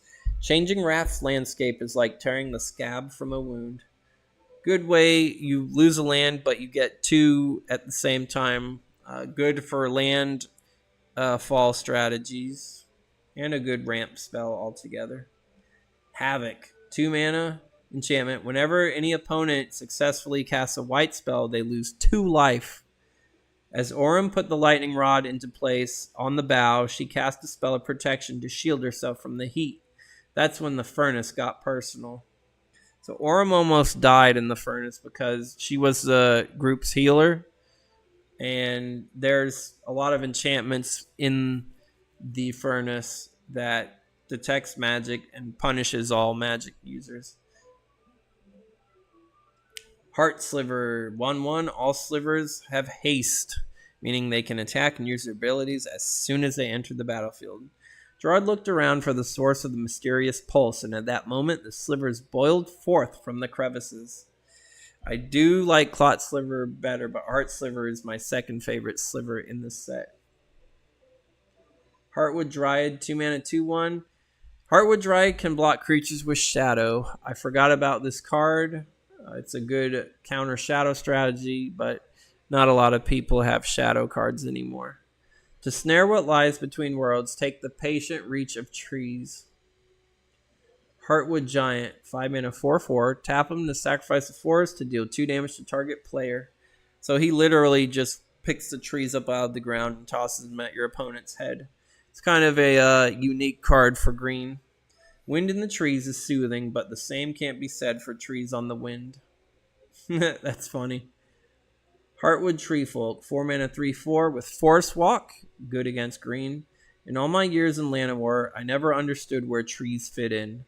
They are revered by elves, but watered on by dogs. Another quote from Mary. Helm of Possession. This is Volrath's crown. You may choose not to untap it during your untap step. Pay 2 and tap it, sacrifice a creature, gain control of target creature as long as you control Helm of Possession and it remains tapped. Very strong artifact for stealing your opponent's creatures, but you do have to sacrifice one of your own to activate it. Hero's Resolve. For 2 mana, enchanted creature gets +1/+5. Destiny, chance, fate, and fortune. They're all just ways of claiming your successes without claiming any of your failures. They're fighting the Carrion Nets in the Death Pits of Wrath in the artwork. Horn Sliver gives all slivers trample. A bristling wave of slivers broke against the Weatherlight's timbers. Horn Turtle. I love this artwork. Even though the card sucks, I just love the artwork. It's an alligator snapping turtle, one of my favorite turtle species, and actually I do have to admit, alligator snapping turtles creep me the heck out. Like, show me any kind of snake, alligators, crocodiles, they don't affect me at all. Even sharks. But the idea of an alligator snapping turtle, or maybe any snapping turtle in general, creeps me out. Probably because when you see a turtle, you think it's cute, harmless, but these snapping turtles could they could bite bone. You can lose a finger, a toe, even a whole hand to a snapping turtle if you are unlucky enough to walk by it's and they can camouflage themselves so well, especially in muddy water. And so one wrong step in any bog or swamp or even rivers could result in a bad bite. And what you would expect to get bitten by an alligator or a snake, but being bit by a turtle is like unheard of, but it happens. So like men are they, a hardened shell with fragile flesh beneath. Quote from Selenia, the Dark Angel. It's just a 1/4 with no abilities. Humility, 4 mana. Each creature loses all abilities and becomes just a 1/1 creature. One cannot cleanse the wounds of failure. I don't know. The artwork is pretty goofy on this card. You got like a necromancer and a dragon, but they look extremely cartoony. I don't know if they're pulling off a talent show. It looks like they are because they have like little tip jars here. Funny art. Imp's Taunt for 2 mana. Target creature attacks this turn if able. It's weird for black to have... I mean, no, I shouldn't say it's weird because black does have a lot of taunt abilities. You can buy back for 3 mana. So when I did mention earlier that Tarngarth the Minotaur and Karn the Silver Golem, they end up getting captured during the assault on the Weatherlight. Tarngarth gets more physical torture. He ends up like lasers keep burning his skin. So his horns end up getting disfigured, which is like a very, it's like almost a mortal sin for a Minotaur's horns to be destroyed or distorted in any way. But we'll get back to Tarngarth when we see that artwork. As far as Karn goes, Karn became a pacifist after he accidentally killed a man by throwing a wagon out of anger. So Volrath tortures Karn mentally by putting him in a room of goblins, and then the room itself shakes and moves around violently, causing all the goblins to crash into him. And because he's a golem and he's made of silver, he's heavy, so he ends up falling on top of a lot of these goblins, crushing them to death. And even though he's a pacifist, Volrath is forcing him to inadvertently kill all these creatures, which is horrifying to the golem's psyche. And that's what the artwork is about to happen on the card Imp's Taunt. Insight. This is where so Miri ends up finding Miri and Hannah. Once the Weatherlight makes a crash landing, they end up being found by the elves and Gerard. And Gerard's telling Ladomri that these are my friends, release them. There's Miri and Hannah. Whenever target opponent successfully casts a green spell, draw a card. We can fight with you or against you. After my day, I prefer the former. Gerard's saying that to Ladomri. Interdict. So this Clot Sliver's got Hannah, but Hannah has an artifact to stun the creature. Counter target artifact, creature, enchantment, or land ability that uses an activation costs. Abilities of that card cannot be played again this turn, and you get to draw an additional card. It is a situational card, but there were not a lot of cards that countered abilities back then. Intuition. 3 mana, search your library for any 3 cards and reveal them to target opponent. The opponent chooses one. Put that card in your hand and the rest into your graveyard. Shuffle your library afterwards. This is a really good tutor spell because most of the time you're going to pick 3 powerful cards that usually almost always will do the same thing depending on what your deck does. And your opponent has to choose the lesser of the 3 evils, so to speak. The artwork on the card is Aurum. She has all these chants. I assume they're instructions on how to activate the Thrawn portal here, which will lead the group into the plane of Wrath. Invulnerability. This is during the fight with the Predator and the Weatherlight. Here's the Predator. You can't see any cannons on the card, but it has fired its cannons on the ship. Since Karn's made out of silver, the explosion doesn't affect him, but these goblins got blasted into oblivion. Prevent all damage to you from any one source, and you can pay 3 to buy it back. Here's an island from like a aerial view. It looks more just like a giant slab of rock, like a mountainous rock with a few trees on it. Here's another island, which is just, it looks like a cave or a grotto of some sort. No trees on it. Here's another mountainous island. And here's another island that looks like part of a bay. Probably the most peaceful looking island from the 4. Jackal Pup. Red for 1 red, 2/1, very aggressive creature. For each 1 damage dealt to the Jackal Pup, it deals 1 damage to you.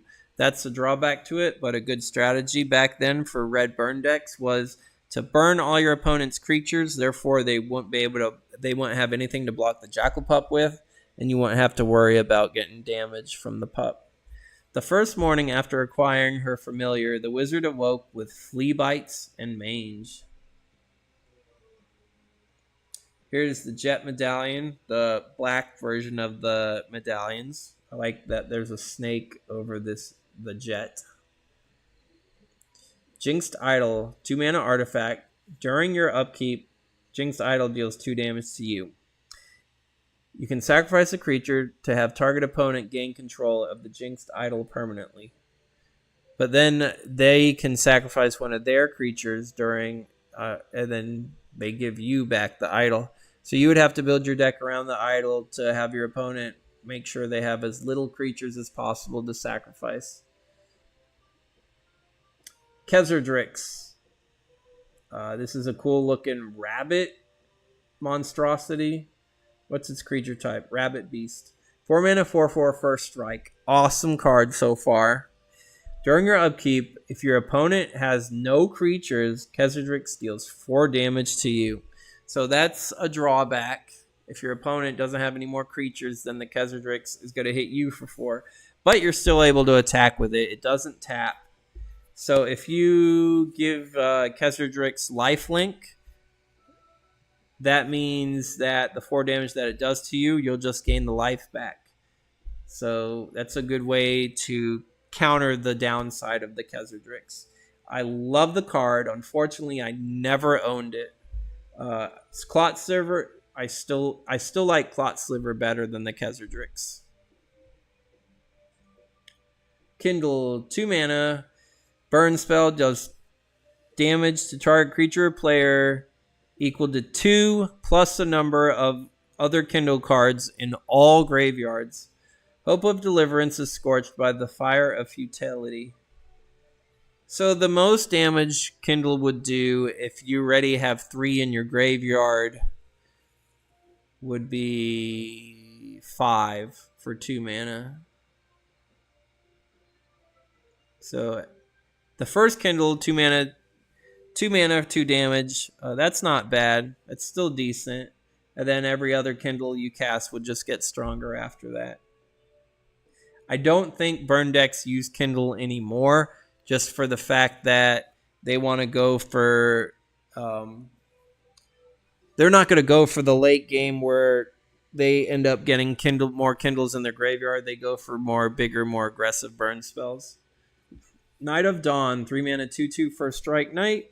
Pay double white to give the knight protection from any color of your choice until end of turn. Pretty powerful creature. Flashlight Daybreak to the fray. Hard to kill because of its protection and first strike. Its polar opposite is Knight of Dusk. You can pay 2 black, destroy target creature, blocking the Knight of Dusk. The knight will destroy the creature before the creature damages the knight. It's not as good as the protection that the Dawn has, but it's still nothing to take lightly. Fall like night upon the foe. Cracklin. Not sure what the Cracklin exactly is. Richard Kane Ferguson did the artwork. It looks more like a shapeshifter than anything else because I see it looks like a shapeshifter or a demon. I see a lot of different faces coming off of this. So I'm not sure what the Cracklin was really supposed to be. I don't think it has any additional artwork to it. It's just this huge beast of many limbs.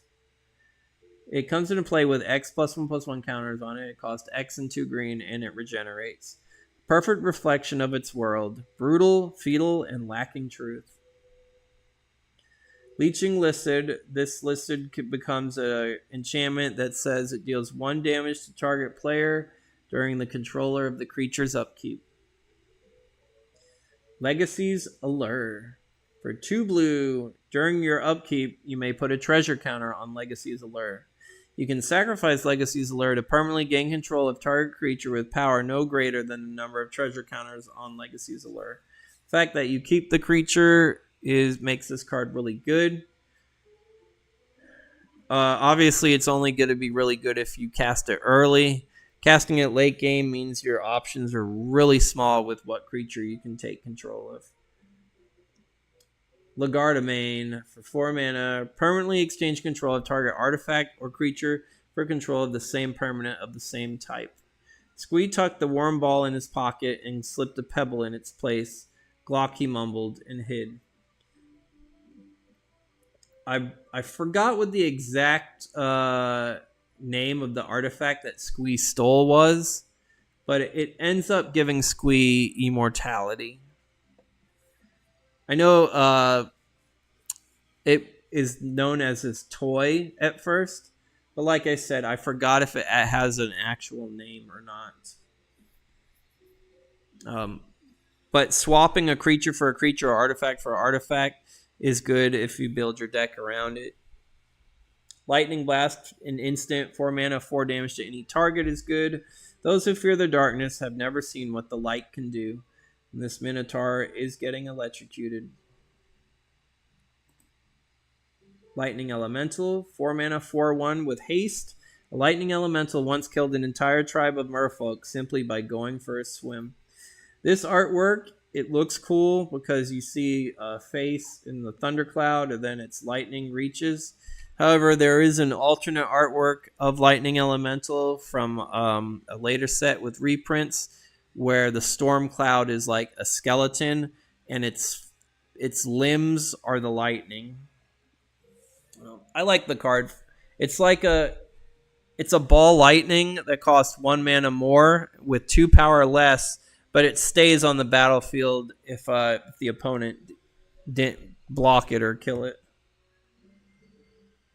Light of Day. Black creatures cannot attack or block. This card would definitely shut down a lot of black aggressive strategies. I do not miss sunlight. The very memory of it burns my eyes. Quote from Volrath. Living Death. A very iconic game-changing card. Set aside all creature cards in all graveyards. Then each creature in play is put into its owner's graveyard. Then put onto the battlefield each creature that was originally set aside from the graveyard when Living Death was cast. You would want to build your deck around Living Death to where you would want to put a bunch of creatures in your graveyard by any means necessary. And then when you cast Living Death, anything the opponent has on the battlefield goes to the graveyard.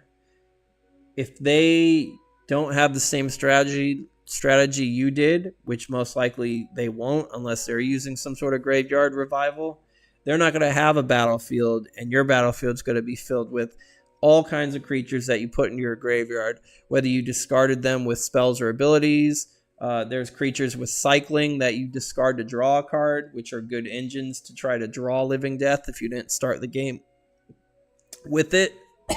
Excuse me. And the artwork is cool because it's showing the dead burying the living. Excuse me. Lobotomy is one of Volrath's victims getting lobotomized. Look at target player's hand and choose any of those cards other than a basic land. Search that player's graveyard, hand, and library for all copies of one of the cards that you choose and remove them from the game. That player shuffles their library afterwards. This is a good card that kills combo decks. If the opponent has a 2 or 3 card combo that might win them the game, you could completely remove one part of that combo, shutting down their entire deck if they don't have any alternative win conditions. Lotus Petal. This is homage to the Black Lotus. It costs nothing to cast. You could tap it and sacrifice it, add 1 mana of any color to your mana pool. Black Lotus was able, you can tap and sacrifice it for 3 mana. So the Lotus Petal is just 1/3 of the power that the Black Lotus had to offer. Hard to imagine, mused Hannah, stroking the petal, such a lovely flower, inspiring such greed. And the Black Lotus, it's cool that her flavor text says that, but since Black Lotus is one of the most valuable cards as far as value in Magic today. Excluding the 1 ring to remove them all that Post Malone owns. Lowland Giant, 4 mana, 4/3, no abilities, sadly. Fa, snorted Tarangarth. Why would it make a meal of something like you? Squee looked relieved. No, he continued, you just make it a better toothpick. Maddening Imp, 3 mana, 1/1 flying. Tap it, all non-wall creatures target opponent controls attack this turn if able. If any creatures did not attack, destroy it. Use this ability before the target. Use this ability only during target's opponent turn and only before the combat step. Magmasaur, 5 mana and enters the battlefield with 5 +1/+1 counters. 5 mana, 5/5 is good. During your upkeep, remove a +1/+1 counter from Magmasaur or sacrifice it, and it deals 1 damage for each counter on it to each creature without flying and each player. So you could keep it out on the battlefield, but every turn it gets weaker. I guess its lava is starting to cool down and it's getting slower, or pieces of it are breaking or falling off. Or you could sacrifice it, which I assume causes like a volcanic explosion, dealing as much damage as you need to each creature without flying and each player. If you have cards that put +1/+1 counters on creatures, you could keep the Magmasaur alive for longer. And you could, by strengthening its explosion ability, so to speak, in the process. Magnetic Web. I don't think I've ever seen this card. If any creature with any magnet counters on it attacks, all creatures with magnet counters on them attack the attacking player if able. Wait. I need to just reread the whole thing. You can pay 1 and tap it to put a magnet counter on target creature. If any creature with any magnet counters on them attacks, all creatures with magnet counters on them that the attacking player controls attack if able. The same goes with if any creature with any magnet counters on it attacks, all creatures with magnet counters on them that the defending player controls block that creature if able. Such a confusing card, man. I'm glad I've never seen it. Mannequin, 2 mana, 1/1. Tap it to add 1 colorless mana to your mana pool. Hannah regarded Squee sternly because it's not a toy, no matter how much it looks like one, she said, taking the mannequin from him. It's a cool mana dork for colorless mana. Mana Surveillance. Search your library for any number of lands and remove them from the game. Shuffle your library afterwards. And when this land is wasted, where will we go? Thalicos Lament. So this would ensure that you don't draw land anymore, meaning that every card that you draw in the late game, it means it's potentially a card you could use. There's also a combo with this card called, I think it uses Goblin Charbelcher. Goblin Charbelcher says reveal cards from the top of your library until you reveal a land. You deal X damage to target creature or player equal to the number of revealed cards in this way. That damage, I think, is doubled if the revealed land was a mountain. So what you would do with Mana Surveillance is you leave all but one mountain in your library, and then you hope that the mountain is somewhere on the bottom, and then you reveal your whole deck until you reveal the mountain, and then the opponent takes that much damage times 2, which hopefully you don't reveal the mountain early, and then your library gets shuffled afterwards. Manta Riders, 1/1 for 1 blue merfolk. You can pay a blue, they gain flying until end of turn. Water is permanent to the fin. I wish the Mantas gave these guys bigger power and toughness, but it's okay. Marble Titan, 4 mana 3/3. Creatures with power 3 or greater do not untap during their controller's untap steps. Strapping on 900 pounds of armor every morning would make any warrior cross. He's punching these 2 buildings aside. Good against big creature strategies. Oh, I forgot about this card, Marsh Lurker.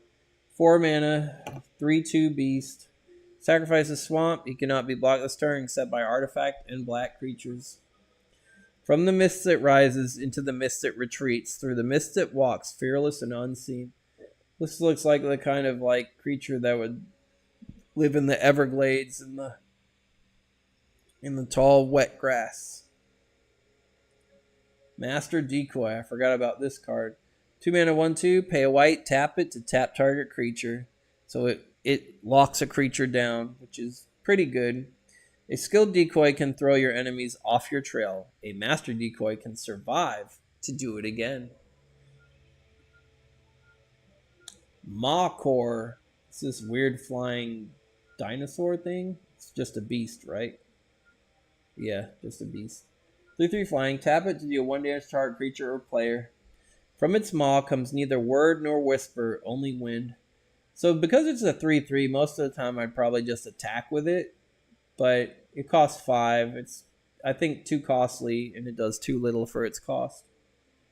Maze of Shadows, a land that taps for colorless. You could also tap it to untap target attacking creature with shadow. That creature neither deals or receives combat damage this turn.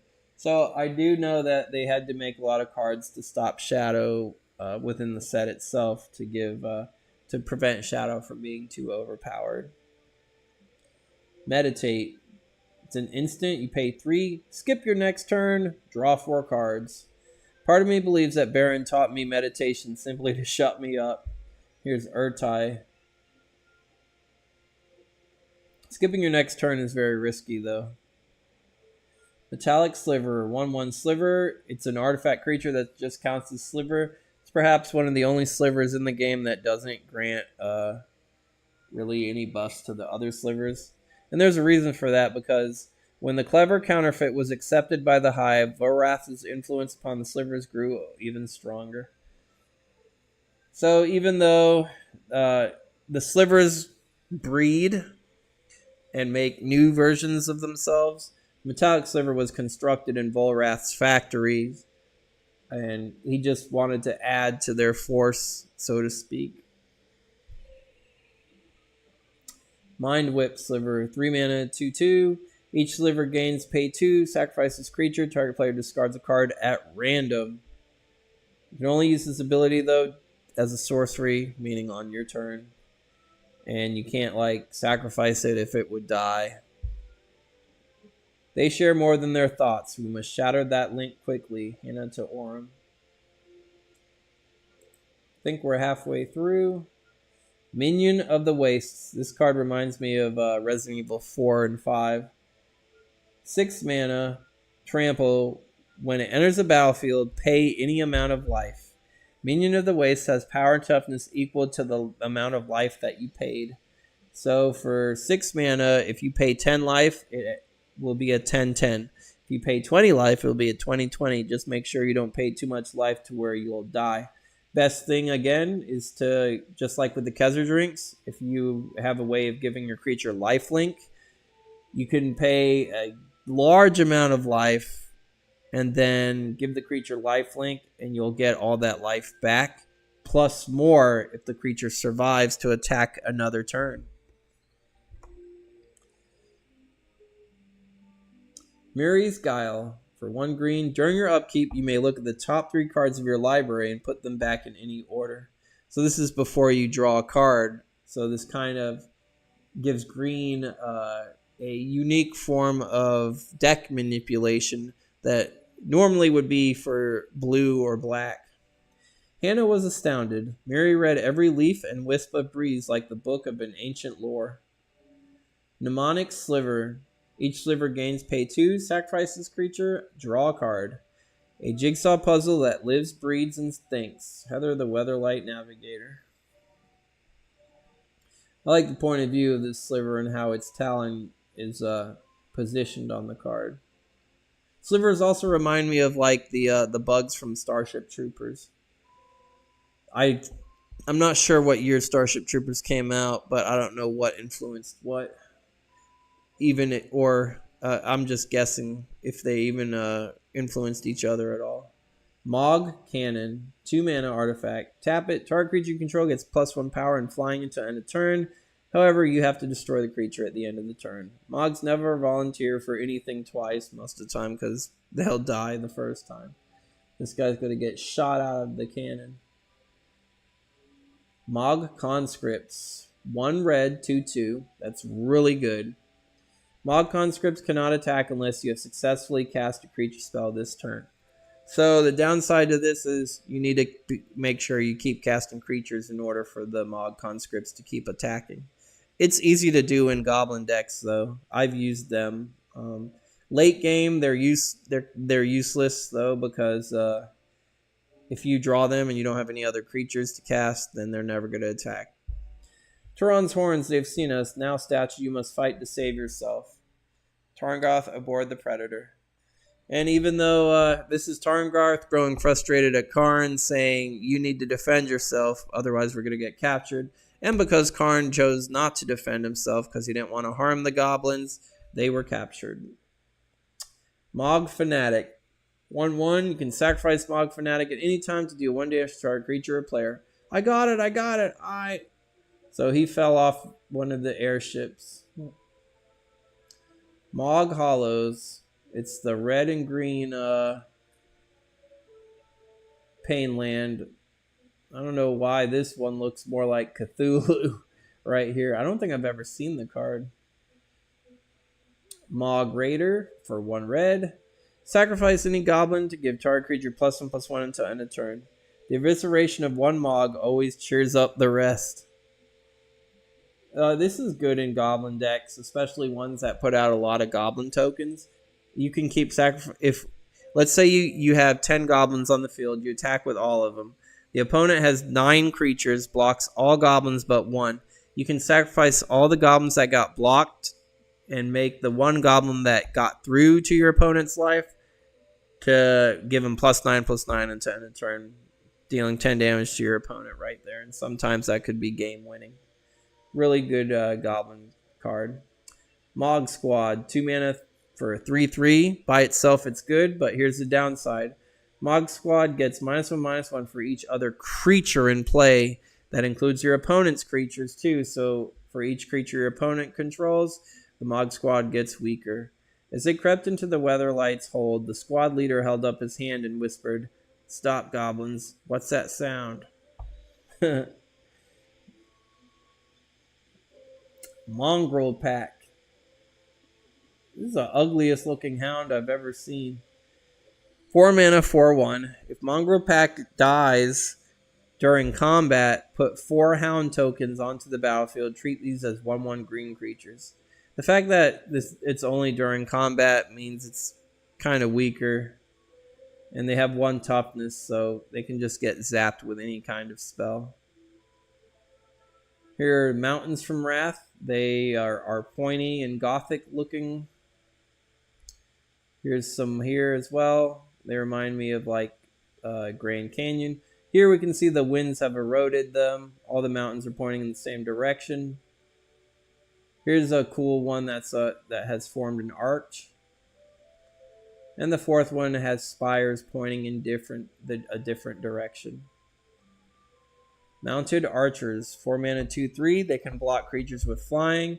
Pay a white. They can block an additional creature this turn.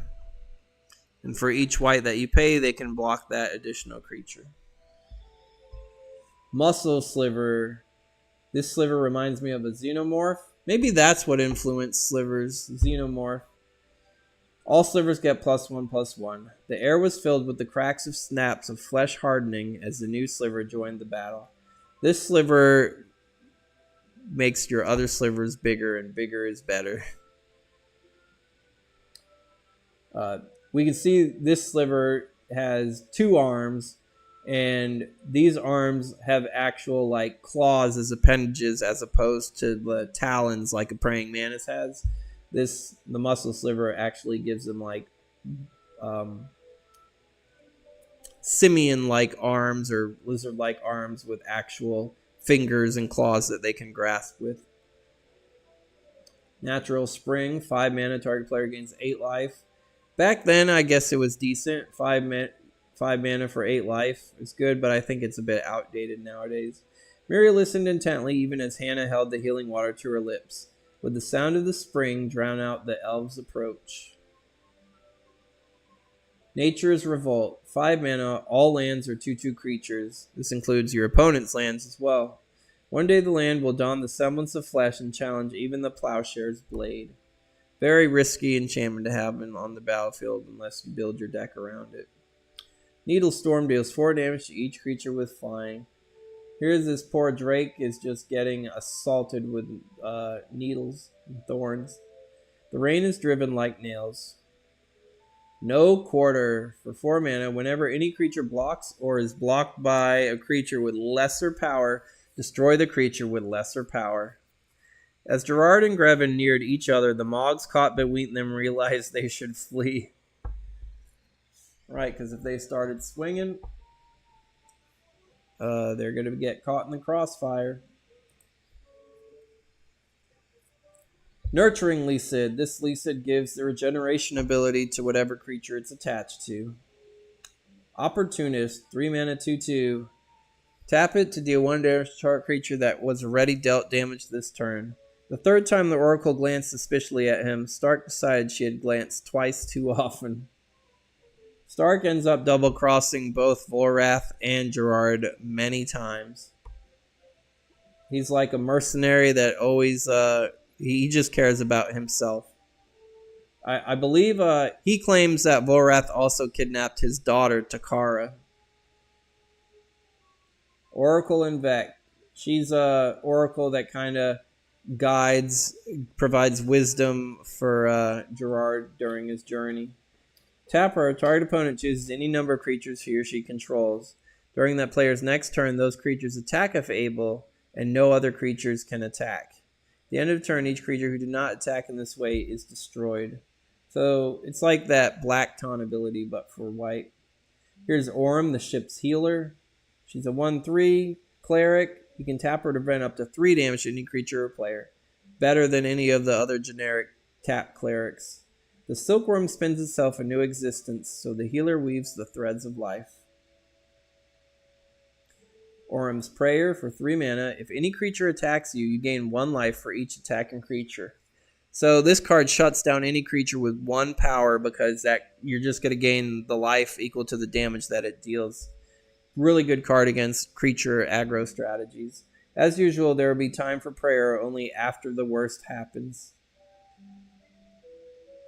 Overrun, a popular win condition, especially among elves or any other deck that swarms the opponent. All creatures you control get +3/+3 and trample until end of turn. You want to know your enemy? Look at your feet while you trample him. from Tarngar. We got a snake, a tiger. Is that a horse?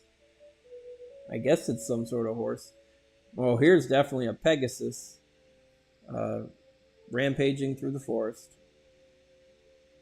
Pacifism. Here's Karn refusing to do anything to the goblins that are kidnapping him. Frozen by conscience, Karn did not resist as the Mogs carried him to the Predator. Trainer creature cannot attack or block. Pacifism was reprinted from the Mirage set and will be reprinted many times in Magic's future. Palamud. I'm not exactly sure what kind of creature this is. It looks reptilian. It's got like 1, 2, 3, 4, 5, 6 sets of eyes. 3 mana. It has power equal to the number of tapped lands target opponent controls. The old Vec tell tales of a beast that fed on scraps but turned its nose up at the lavish banquet they set in its honor. I still think it's a good beast to have if you have a beast deck. Fortunately, it doesn't have trample or anything, but the more lands your opponent has tapped, which most of the time is going to be a lot, then the Palamud will hit for a lot. If the opponent does not want to get hit for damage, it will stop him from casting spells, which is just as good. In the late game, though, Palamud's power scale really falls off when people aren't really casting any more spells once they don't have any more cards in their hand. Patchwork Gnomes. Choose and discard a card to regenerate them. I like this one. He's got a tea kettle for a head. Just when I get them working, they always start fighting and tearing each other apart for spare parts. Pearl Medallion is the white medallion spell reduction spell. Pegasus Refuge. 4 mana. Pay 2. Choose and discard a card. Put a Pegasus token onto the battlefield. Treat this as a 1/1 white creature with flying. This is a good card to have. The first Wrathborn Pegasus was so offended by the sky that it hid its eyes in the earth.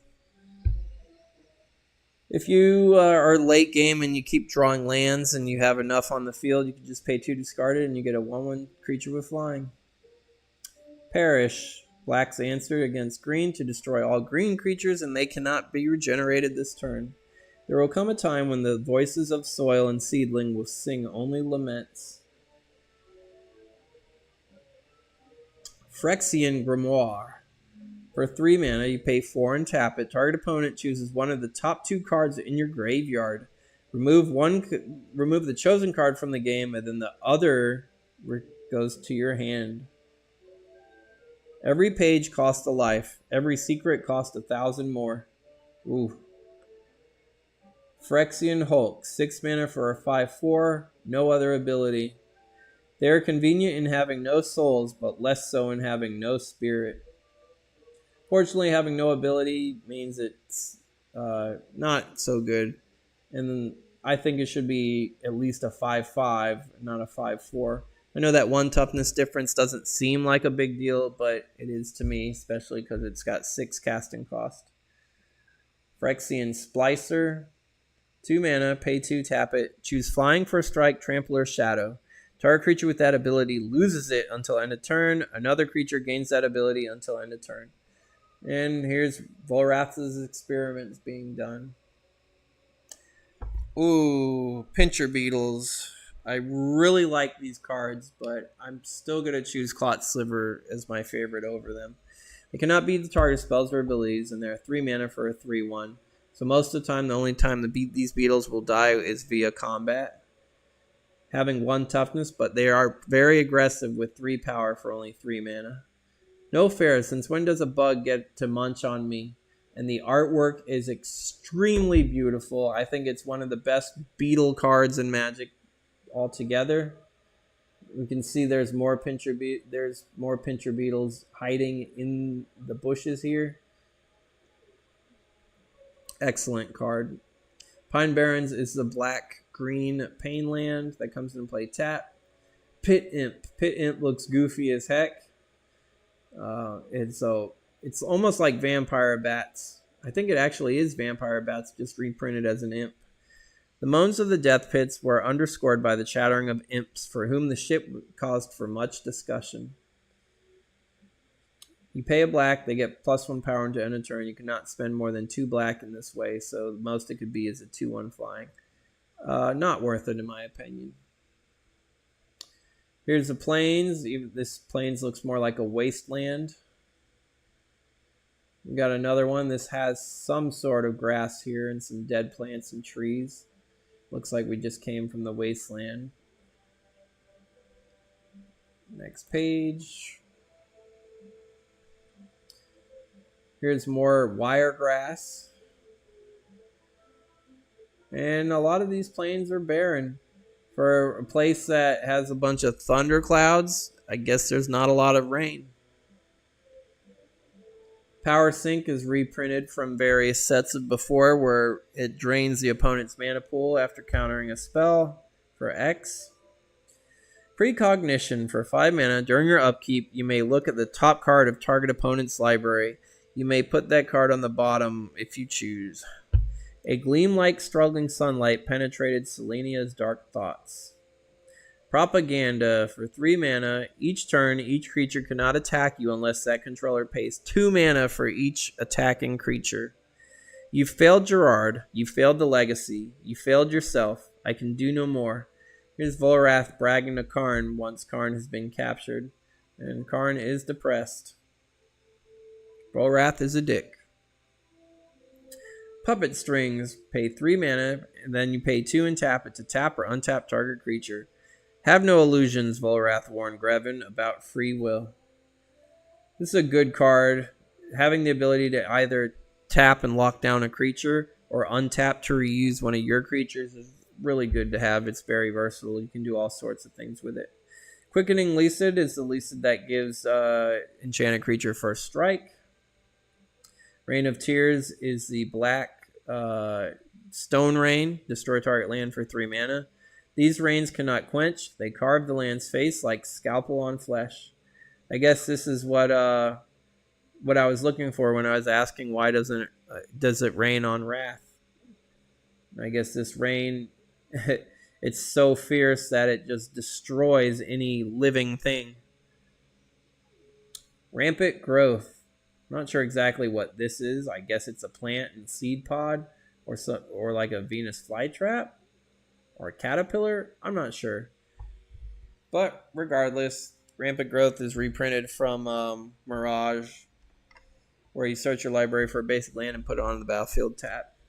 Wrath forces plants from its surface as one presses away from cheese. Ranger and Vec, 3 mana, 2/2 first strike, pretty good, and it has regeneration, which is also pretty good. His mustache, on the other hand, not so good. The path of least resistance will seldom lead you beyond your doorstep. Wrathy Dragon, 4 mana, 5/5 flying. That's really good. His drawback when he comes into play, sacrifice 2 mountains, or you sacrifice the dragon itself. So in a red deck that relies on ending the game as quick as possible, sacrificing 2 mountains I think is worth it for 4 mana, 5/5 flying. The artwork is really good. Clot Sliver, though, is still going to beat the Wrathy Dragon, but Wrathy Dragon gets a close second. Wrap the flame as twine, kingdoms will be thine. At my local comic book store before he retired, he had a poster of the artwork of the Wrathy Dragon, and I have the poster of this artwork on this card in my room. It almost makes me, because I have that poster, want to choose the Wrathy Dragon over the Clot Sliver, but I'm still going to choose Clot Sliver. Rats of Wrath, 2 mana, 2/1. Pay a black, destroy target artifact, creature, or land you control. These creatures offer new challenges in the scrutiny of entrails. I can't really think of a single reason why you'd want to do this. Why you'd want to destroy your own artifacts, your own creatures, or lands. Because if you want things to go to the graveyard, you can use discard engines or sacrifice engines. So I don't get why you would want to use Wraths of Wrath. Anybody who's ever used Wraths of Wrath, or if you have any ideas, let me know in the comments, but I am stumped at this card. Reality Anchor. For 2 mana, target creature loses shadow until end of turn. Draw a card. See how you like it. Urtai to saying this to this wizard priest or shadow priest. Reanimate. For 1 black, put target creature card from any graveyard into play under your control. However, you lose life equal to that creature's casting cost.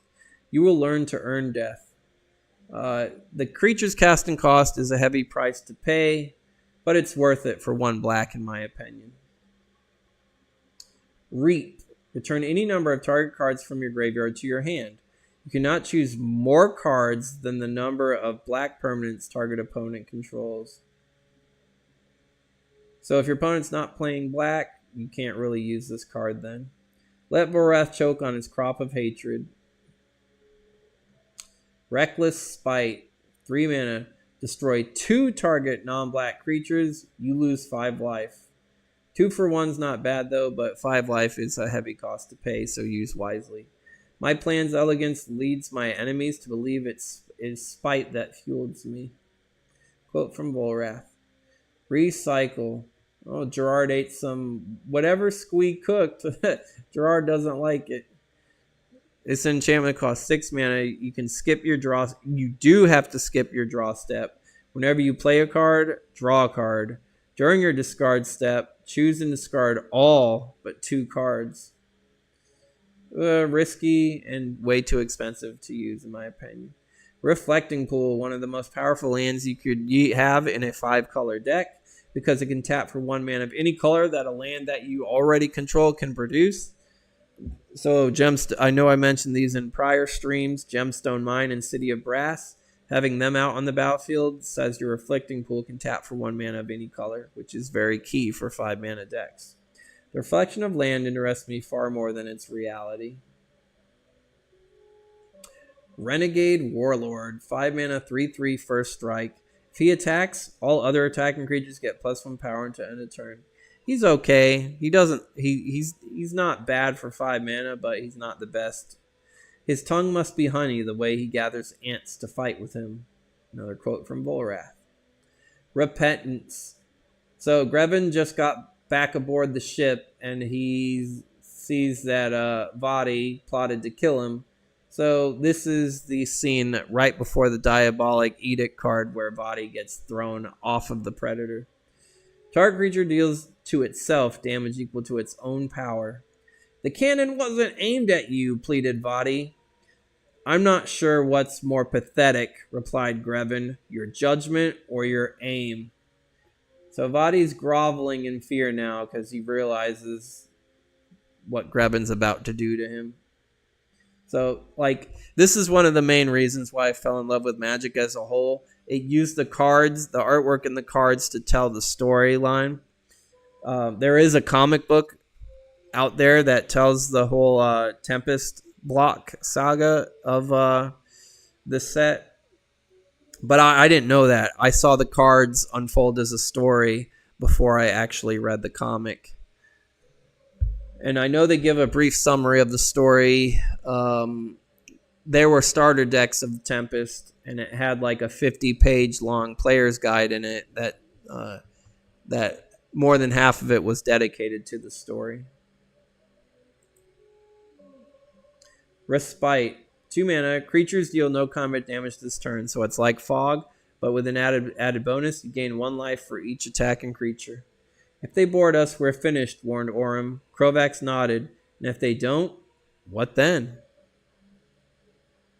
Rolling Thunder deals X damage divided as you choose among any number of target creatures and or players. Such rage, thought Vadi, gazing upon the Thunderhead from the Predator. It is Grevin's mind manifest. This card is strictly better than Fireball, and does the same, if not better. Root Breaker Worm, 7 mana, 6/6 trample. It's outdated in today's standards, but back then it was a powerhouse. As Gerard made his escape, the worm covered his flight by helping itself to 3 great mouthfuls of merfolk. Yeah, my friend, a lot of my friends used green decks, and their strategy was to kill with big, strong green creatures. And because this creature had trample, it was hard to survive by putting weaker creatures in front of it to block, because it would just trample. The difference would go over.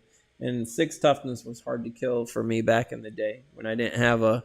Until I started playing more and more Magic and gathering more cards, and then I got better at the game. Root Maze. All artifacts and lands enter the battlefield tapped. We should step up repairs. I think the forest has plans for us. This Krovax is kind of despondent. Rootwalla. I love this artwork too. 3 mana, 2/2 lizard. You can pay 2. He gets +2/+2 into end of turn, making him a 4/4. You can only use the ability once each turn. If you try to sneak up on a Rootwalla, you'll suddenly find yourself dealing with twice the lizard. So it's kind of like a Komodo dragon. It's claimed this deer or whatever it killed. I think maybe it's a hog. I had a bearded dragon that I named Rootwalla. The artwork looks really good. Roger Rock. Rootwater Depths. So the merfolk in Wrath are very barbaric looking. Their faces kind of look like jellyfish or squid-like. They look like the deep ones from the Lovecraft series or story arc, whatever you want to call it. But Rootwater Depths is the black-blue pain land. Here's Rootwater Diver. I mean, look at, these are the coolest looking merfolk I've ever seen. They said they remind me of the deep ones, Cthulhu, creature from the Black Lagoon. Ron Spencer knocks this artwork out of the park. As far as what this card does, you tap it, sacrifice it, return an artifact from your graveyard to your hand. Drop a dagger into the murky deep, and the merfolk will cut your throat with it. Sky Shroud saying. Rootwater Hunter. This merfolk taps to deal 1 damage to any creature or player. Bitter Water, Vicious Wave. Shadow Cold Shallows, Root Made Maze, Home's Angry Embrace, the Rootwater Saga. So the bottom of the Sky Shroud Forest, a lot of it is flooded with, and that's why it's called root water, because the roots of the trees go beyond the deep, and then these barbaric merfolk rule the sunken forests, so to speak. And they're always at war with the Sky Shroud Elves. Rootwater Matriarch. 4 mana, 2/3. Tap it to gain control of target creature as long as that creature has enchantments on it. So you would want to build decks that put enchantments on creatures, and you want to put them on your opponent's creatures if you want to use this card effectively. Rootwater Shaman. You may play creature enchantments whenever you could play an instant. Oh, when did orcs and fish start having kids? That's Gerard. I think when Gerard crash lands, this is the first obstacle he runs into after he finds his footing and wanders the Sky Shroud Forest. Before the elves find him, these merfolk end up attacking him. But then that's when the Rootbreaker Worm kind of inadvertently saves him by preying on these merfolk. Ruby Medallion. It's the red version of the red spell reductions. I've never seen this card. Sacred Guide. Pay 2, sacrifice Sacred Guide, reveal cards from your library until you reveal a white card. Put that card into your hand, remove all other cards revealed from the game. Interesting, I did not know that card existed. Sadistic Glee. This is when Gerard and Grevin have their duel aboard the Weatherlight. Whenever any creature is put into any graveyard from play, put a +1/+1 counter on enchanted creature. First Blood isn't as important as Last Blood. So here Grevin's Grevin got the First Blood on Gerard. So you can see him being very pleased with himself, and Gerard's wiping the blood from his mouth. Good card if you have a lot of destroy creature strategies. Safeguard, 5 mana, pay 3. Target creature deals no combat damage this turn. I'm amused by wasted effort when it's not my own, from Hannah. So the creature on this card is a Shocker. Shocker is going to show up later on in this list. It's like a scorpion spider that shoots lightning from its abdomen. Salt Flats is a black-white pain land. Sandstone Warrior. When I was talking about Flowstone earlier, Sandstone Warriors are kind of like that. They're soldiers made from that molten rock. They're really good because they have first strike and fire breathing. I used to describe something stable as rock solid, so much for that expression. Since they have first strike, their toughness doesn't really matter, but they have a good 3 toughness for... It's surprising for a red creature to have that toughness with first strike even. I really liked Sandstone Warrior back in the day. He might be outdated by today's standards, but this was definitely one of my favorite red creatures when I started playing Magic.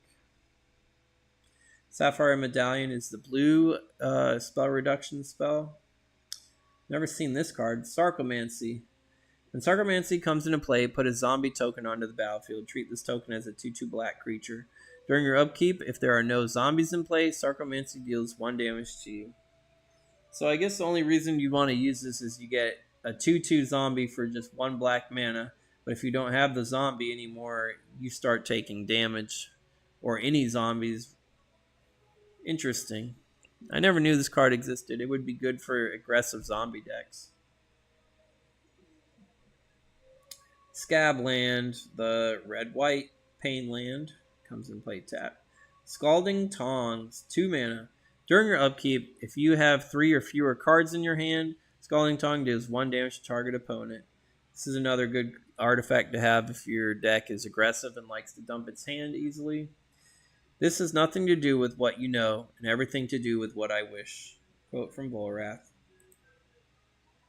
Scorched Earth. Pay X in red. Choose and discard X land. Destroy X target lands. It's kind of like the first card we revealed, Abandoned Hope. You have to sacrifice some of your lands in your hand in order to destroy X lands. Fire cleanses as well as destroys. That is the nature of change. From Oracle and Beck. Scragnoth. Oh, this artwork is really good too. If I had to choose like a top 10 art from the entirety of Magic, I think half of the list would come from Tempest. Or the block, as Tempest Stronghold in Exodus is the Tempest block. 5 mana, 3/4 protection from blue. When Scragnoth cannot be countered. So this was one of the first card creatures that could not be countered by spells or abilities. So this card totally hoses blue. It possesses no intelligence, only counter intelligence. And the artwork is very cool. Screeching Harpy, 4 mana, 2/2 flying with regeneration. I like how it has a reptilian tail. A lot of harpies, mainly, the artwork sticks with just like bird tails, or strictly bird. They're called fowl for a reason. It's a clever play on words. Scroll rack. Here's Hannah with her scrolls. This looks like toilet paper here. That's funny. I don't know if that was intentional or not. Pay 1, tap it, choose any number of cards in your hand and set them aside. Put an equal number of cards from the top of your library into your hand, then put the cards that were set aside back on top of your library in any order. Good deck manipulation for any color to have. Sea Monster. 6 mana, 6/6. Sea Monster cannot attack unless defending player controls any islands. Alright, so I corrected myself earlier when I spoke of the Benthic Behemoth. I said that there were no more, where the sea monsters, sea creatures, couldn't attack unless the opponent had an island. Sea Monster does still have that role into effect. I like, it's got like anglerfish attributes like this lantern, and it's pretty cool looking sea serpent. Water is life, or perhaps it is just something to wash life down with. Searing Touch does 1 damage to any target, and you can buy it back for 4 mana. Buyback is pretty costly for it, but repeated 1 damage is pretty good. Seeker of Skybreak, 2 mana, 2/1. Tap it to untap target creature. Good in elf decks. We shun them not for their dream, but for their refusal to let such a noble dream die a noble death. Vladimir, Lord of Leaves. Segmented Worm, 5 mana, 5/5 is good. However, if it's the target of a spell or ability, put a -1/-1 counter on it. That's not so good. If only we could so easily leave behind those parts of ourselves that pain us. I guess the worm, every time it's targeted, it just, instead of taking the spell, it sheds a part of its body. Kind of like a lizard could break off its tail. Here's Selenia, the Dark Angel, 5 mana, 3/3 flying. You can pay 2 life to return her to your hand. She runs away a lot. And with the Helm of Possession, Volrath now controls her. I am light, I am dark. I must give my life to serve. Not even death can release me. Krovax ends up killing her, which was like the final piece of the puzzle to activate his vampiric curse. Serene Offering. I've never seen this card. It's an instant, destroy target enchantment, gain life equal to its casting cost. Sacrifice Maiden Peace is worth a dozen Maiden Panic. Servant of Volrath, 3 mana, 3/3. If Servant of Volrath dies, or I should say leaves play, sacrifice a creature. If he's your only creature out, then he's a 3 mana, 3/3. Otherwise, I would not advise using him with other creatures, because if the opponent returns it to your hand, you have to sacrifice the other creature that you have out. Or if it dies even. Volrath is a harsh master. My reflection is a constant reminder of that. So, I don't know if this guy originally started out as human, but he's got goat legs, reptilian spine, a lobster claw, a tentacle, goat horns. Like, he's just a monstrosity. Shadow Rift. Target creature gains shadow until end of turn. Draw a card. Shadow Storm. Shadow Storm deals 2 damage to each creature with shadow. You've not seen a storm until you've seen the kind that roars between worlds. This definitely would kill a lot of creatures with shadow, because a lot of creatures with shadow have either 1 or 2 toughness. Shatter. Reprint. Destroy target artifact. Such fuss over machines, Gerard. Remember that you are the prize of the legacy. Throw away your toys. Shimmering Wings is the blue aura that returns to... You can have it return to your hand. It gives enchanted creature flying. The brighter the wings, the deeper the impact crater. Here's the aforementioned Shocker. 2 mana, 1/1 bug. When Shocker damages any player, that player discards their entire hand and draws that many cards. Could be risky to use. You would have to build your deck around Shocker to make it worthwhile.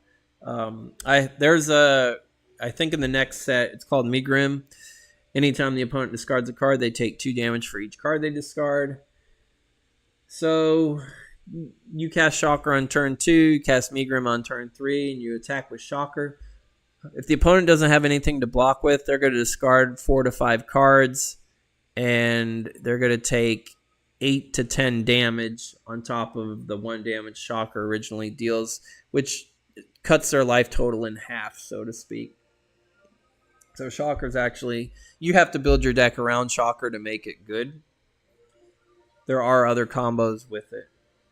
Skyshroud Condor. 2 mana, 2/2 flying. You cannot cast the Condor unless you have successfully cast another spell this turn.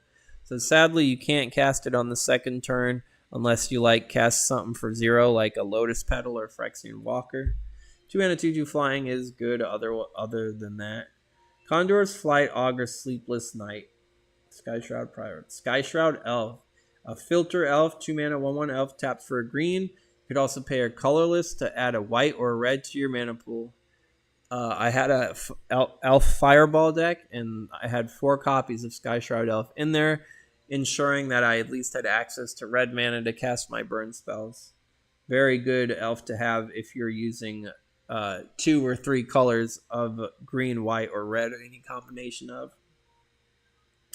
Skyshroud Forest, the red-blue, or blue-green tap Painland. Skyshroud Ranger, 1/1, tap it, Put a land from your hand onto the battlefield. Treat this as a sorcery. Just as you see the grave and remember the friend, I see this forest and I remember the land of war. Miri of the Weatherlight. Sky Shroud Troll. 4 mana, 3/3. It's a troll giant with regeneration. The elves and merfolk have nothing but bitterness for each other. The trolls, however, find both rather tasty. He's a decent regenerator. Ooh, Sky Shroud Vampire. This poor wolf is going to be preyed upon. 5 mana, 3/3 flyer. Choose and discard a creature card to give the vampire +2/+2 until end of turn. If it tastes 1 drop of elvish blood, I will cast it from the shroud to see it burn. Sky Spirit. 3 mana, 2/2 flying for a strike. Pretty good. Like a strain of music, easy to remember but impossible to catch. I'll double check something. Oh, I do not want to turn it off. Alright. I accidentally... I need to start playing Pokemon Infinite Fusion again. I never finished it. Solitary Crusader. So where the Dothy were the black shadow creatures, the Solitari are the white ones. And then we'll get to the blue ones later on in this list. This was the Dothy Mercenary polar opposite. The Crusader gets +1 power for each white and colorless that you cast. Carry war to the Dothy, no matter the way, no matter the world. Solitary Battle Chant. The Emissary, pay a white. Solitary Emissary gains shadow until end of turn. Alone at the portal, Urtai began his meditation. He realized immediately that he was not alone. Solitary Foot Soldier, 1/1 with shadow. Children of the runes, raised to be warriors, knew that life begins when another speaks their name. Here they could see the Weatherlight travel through wrath. Solitary Gorillas, 4 mana. I'm not sure exactly what they're holding. They look... I don't even know what they are. Looks weird. If Solitary Gorillas assign combat damage to any opponent, you may redirect that damage to target creature, which is easy to do since they have shadow. Solitary Lancer, 2/2. The artwork is really good. They have first strike when they attack. In times of war, the victors rarely save their best for last. Solitary Monk. It has shadow and protection from black. 2 mana, 2/1. Prayer rarely explain. I can't talk anymore. Prayer rarely explains. Orem the Samite Healer. Really good card. Both the Monk and the Priest are really good aggressive white creatures. They have protection from the most powerful removal colors, black and red. Priest has protection from red, and here he is standing above the Thrawn portal. In wrath, the priest said, there is even greater need for prayer. Solitary Trooper. Looks like he's made of clay. If he attacks, he gets +1/+1 until end of turn. Dothy Blood is Solitary Wine. Soul Drinker. 4 mana, Spirit. 2/2. Pay 3 life to put a +1/+1 counter on the Soul Drinker. Don't drink and thrive. Really good if you have a gain life deck. You can make the Soul Drinker... you can make him really strong.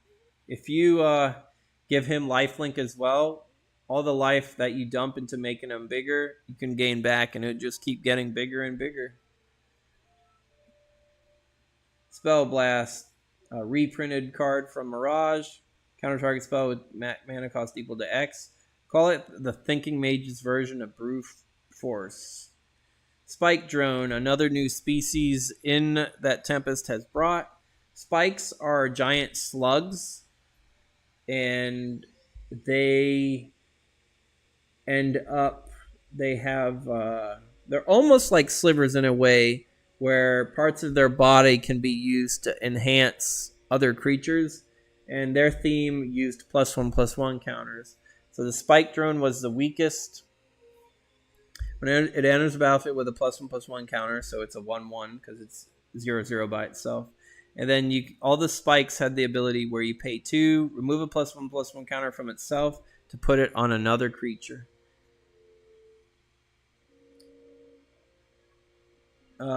We would see more spikes later on. I thought there were more spikes in the set, but I think Stronghold and Exodus has the majority of them. Spinal graft. This is the spine that is being implanted in Commander Grevin. This is him as a human before he becomes a Phyrexian. Enchanted creature gets +3/+3 for 2 mana, which is pretty good. However, if the enchanted creature is the target of a spell or ability, it is destroyed and it cannot be regenerated. That's the downside. This one is not screamed enough to show effective implantation. Kill it. That's how sadistic Bullwrath is. Spirit Mirror, 4 mana, enchantment. During your upkeep, if there are no reflection tokens on the battlefield, put a reflection token onto the battlefield. Treat this token as a 2/2 white creature. And then for free, you can destroy any reflection at will. Spontaneous Combustion for a black, a red, and a colorless. Instant. Sacrifice a creature. Spontaneous Combustion deals 3 damage to all creatures. Heat of Battle is usually a metaphor.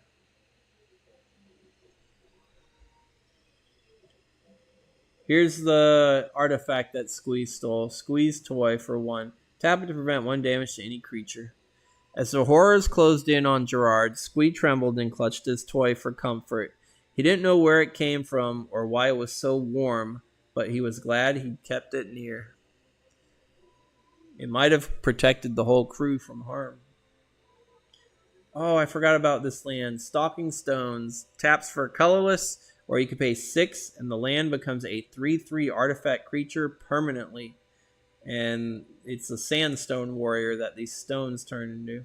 So I can just imagine people going through this mountainous valley, and then the stones start turning into these warriors as they pass by.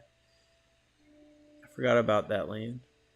Here's Stark, the double-crossing mercenary guy, or he's a rogue. 3 mana, 2/2. Tap him, destroy target artifact or creature. The target gains control of Stark permanently. So then he goes to the opponent's side, and then the opponent will most likely destroy one of your creatures or artifacts, and then he would go back over to you. I know to whom I owe the most loyalty, and I see him in the mirror every day. That's Stark, only serving himself. Static Orb. 3 mana. Players cannot untap more than 2 permanents during their untap step. This includes lands. Time passes, time crawls. Time doesn't move at all. Staunch Defenders. 5 mana, 3/4. When they enter the battlefield, gain 4 life. Outdated in my opinion, but they were okay back in the day. Hold your position. Leave doubt for the dying. Steel Enchantment. For 2 blue, gain control of... you put it on an enchantment, and that enchantment becomes yours. Why should I flatter another with imitation when I can satisfy myself through possession? From Urtai. Stinging Leasid. Whenever enchanted creature becomes lapsed, Stinging Leasid deals 2 damage to that spell's controller, to that creature's controller. Stone Rain got reprinted. This land shall beg for drink and curse the rain that follows. Stormfront for 1 green. You can pay double green, tap target creature with flying. Calmless Day on Wrath would be thought a storm anywhere else. Poor angel got struck by lightning. Stun. Here's Gerard kicking one of the Rootwater Merfolk that's trying to attack him. Target creature cannot block this turn, and you get to draw a card. I concede it was a cheap shot, but it was the only one I could afford. Quote from Gerard. Oh, here's Gerard falling off the ship. Sudden Impact. 4 mana. Sudden Impact deals 1 damage to target player for each card in his or her hand. The Predator roared like an unruly beast, and the Weatherlight suddenly listed. No, screamed Hannah. Here's a swamp. Looks like any mediocre or you run-of-the-mill swamp. Here's another one. This tree has a spooky face on it. Here's one. I think these are rocks, but it almost looks like a ship wreckage. And then this one is, Yeah, this is water, so it's more boggy. Tarngarth's Rage. For 1 red, if enchanted creature is attacking, it gets +3 power. Otherwise, it gets -2, -1. Taste my horns. Quote from Tarngarth of the Weatherlight. So you could use this offensively or defensively. You don't want to put it on a weak creature of yours because if it's not attacking, it gets -2, -1. But then when it is attacking, it gets the +3 power buff. If you use it on your opponent's creature, you could kill something that has 1 toughness. Talon Sliver. This gives all slivers first strike. Keep them at sword's length. Gerard's order fell flat as each sliver's talons suddenly grew longer. Hold on, break out the pole arms. Telethopter. 4 mana artifact creature. It's a 3/1. Tap a creature you control to give it flying until end of turn. After losing several of the devices to mid-air collisions, Grevin forbade Moggs from operating Telethopters. You would think that somebody, I guess it's just part of the story with when the villain has henchmen and the henchmen always have lousy aim or they're too dumb to do anything correctly 80% of the time. You would think that Volrath would have more capable henchmen at his disposal with the technology that he had. Thalakos Dreamsour. So the Thalakos are the blue shadow people. You may choose not to untap the Dreamsour during your untap step. If he hits an opponent, tap target creature. As long as this Dreamsour remains tapped, the tapped creature also stays tapped.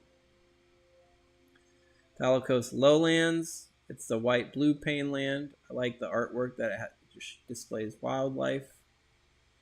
Thalakos Mistfolk. You could pay a blue to put them back on top of your library. I guess if you want to save them if they're being destroyed or killed. They're a Between in every way, from Lina, the Solitary Emissary. Thalakos Seer. If Thalakos Seer leaves play, draw a card. You see our world when you shut your eyes so tightly that tiny shapes float before them. I know sometimes if I put the palms of my hands up against my eyes, I see the yellow dots. I guess that's where the shadow people live. Is a Thalakos Sentry. He's just a 1/2 with Shadow, probably the weakest creature with Shadow in the game. Ill luck and poor geography caught the Thalakos between us and the Dothy. Ooh, Thumbscrews. During your upkeep, if you have 5 or more cards in your hand, Thumbscrews deals 1 damage to target opponent. It's the polar opposite of Scalding Tongs. We shall start small, I think. Another one of Volrath's torture devices. Time Ebb. For 3 mana, put target creature on top of its owner's library. Gone today, here tomorrow. From Urtai. Time Warp. A very popular pay 5. Target player takes an extra turn after this one. Let's do it again, Squee the Goblin Cabin Hand says. Tooth and Claw. 4 mana. Sacrifice 2 creatures to put a carnivore token onto the battlefield. Treat this token as a 3/1 red creature. You defy nature as you deify nature as female, kind and gentle, yet you cringe at what is natural. Mary of the Weatherlight.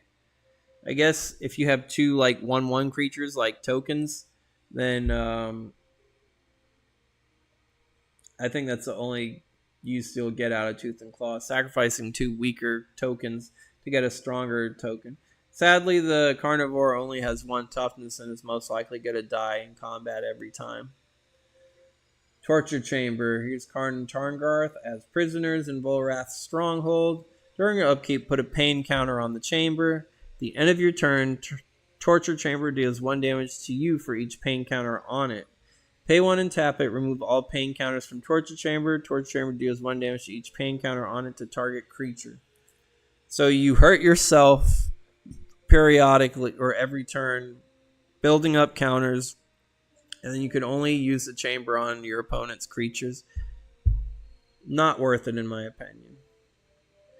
Trade Wind Rider. 4 mana, 1/4 flying. Tap it and 2 other creatures you control to return a permanent to its owner's hand. It is said that the wind will blow the world past if you wait long enough.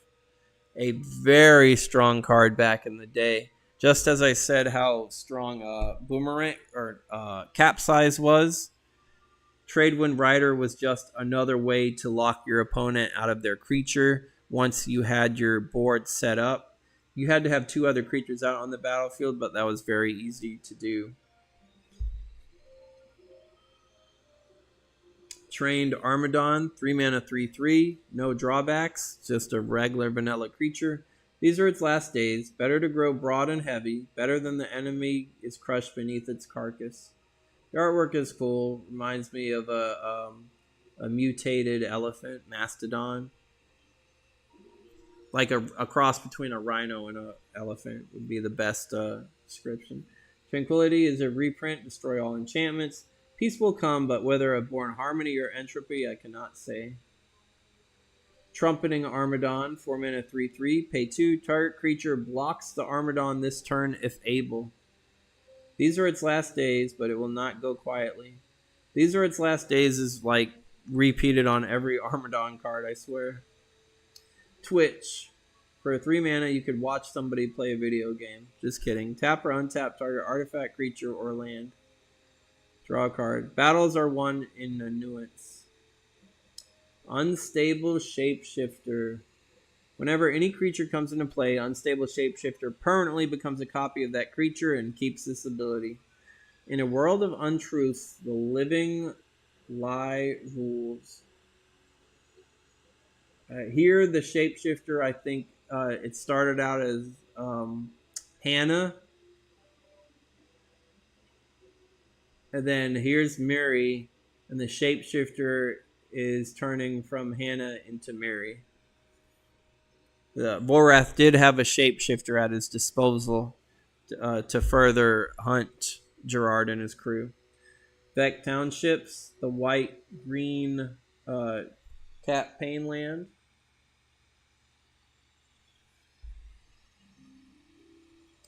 Verdant Force, a really powerful green card still to this day.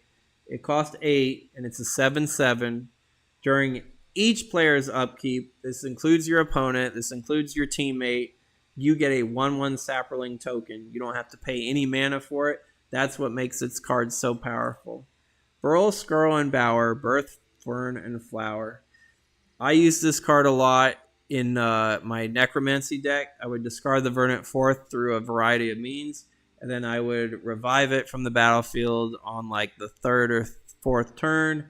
And if my opponent didn't have an answer for it, I quickly would just clutter the battlefield with 1/1 Saproling tokens. In group games, let's say there's 6 people playing, you get a 1/1 token at the beginning of each player's turn. So by the time it goes back to you, you have 6 1/1 Saproling tokens on the battlefield just from the Verdant Force being out. The mana cost is a lot, but there are ways to cheat the creature out. So many ways nowadays in Magic. So Verdant Force is, if you're using a Saproling deck, I do advise you having 1 copy of Verdant Force. Really good card. Verdigris, 3 mana, destroy target artifact. Only the most sophisticated inventions can survive nature's unsophisticated motivations. Hannah, the Weatherlight Navigator. Here's Vadiel Dahl. He got a card before he died. 4 mana, 3/3. Tap him. Target creature's power or toughness becomes 1 until end of turn. Sir, I just thought, explained Vadi. Don't think, interrupted Grevin. It doesn't suit you. And then Vadi will be gone from Magic after this. Volrath's Curse.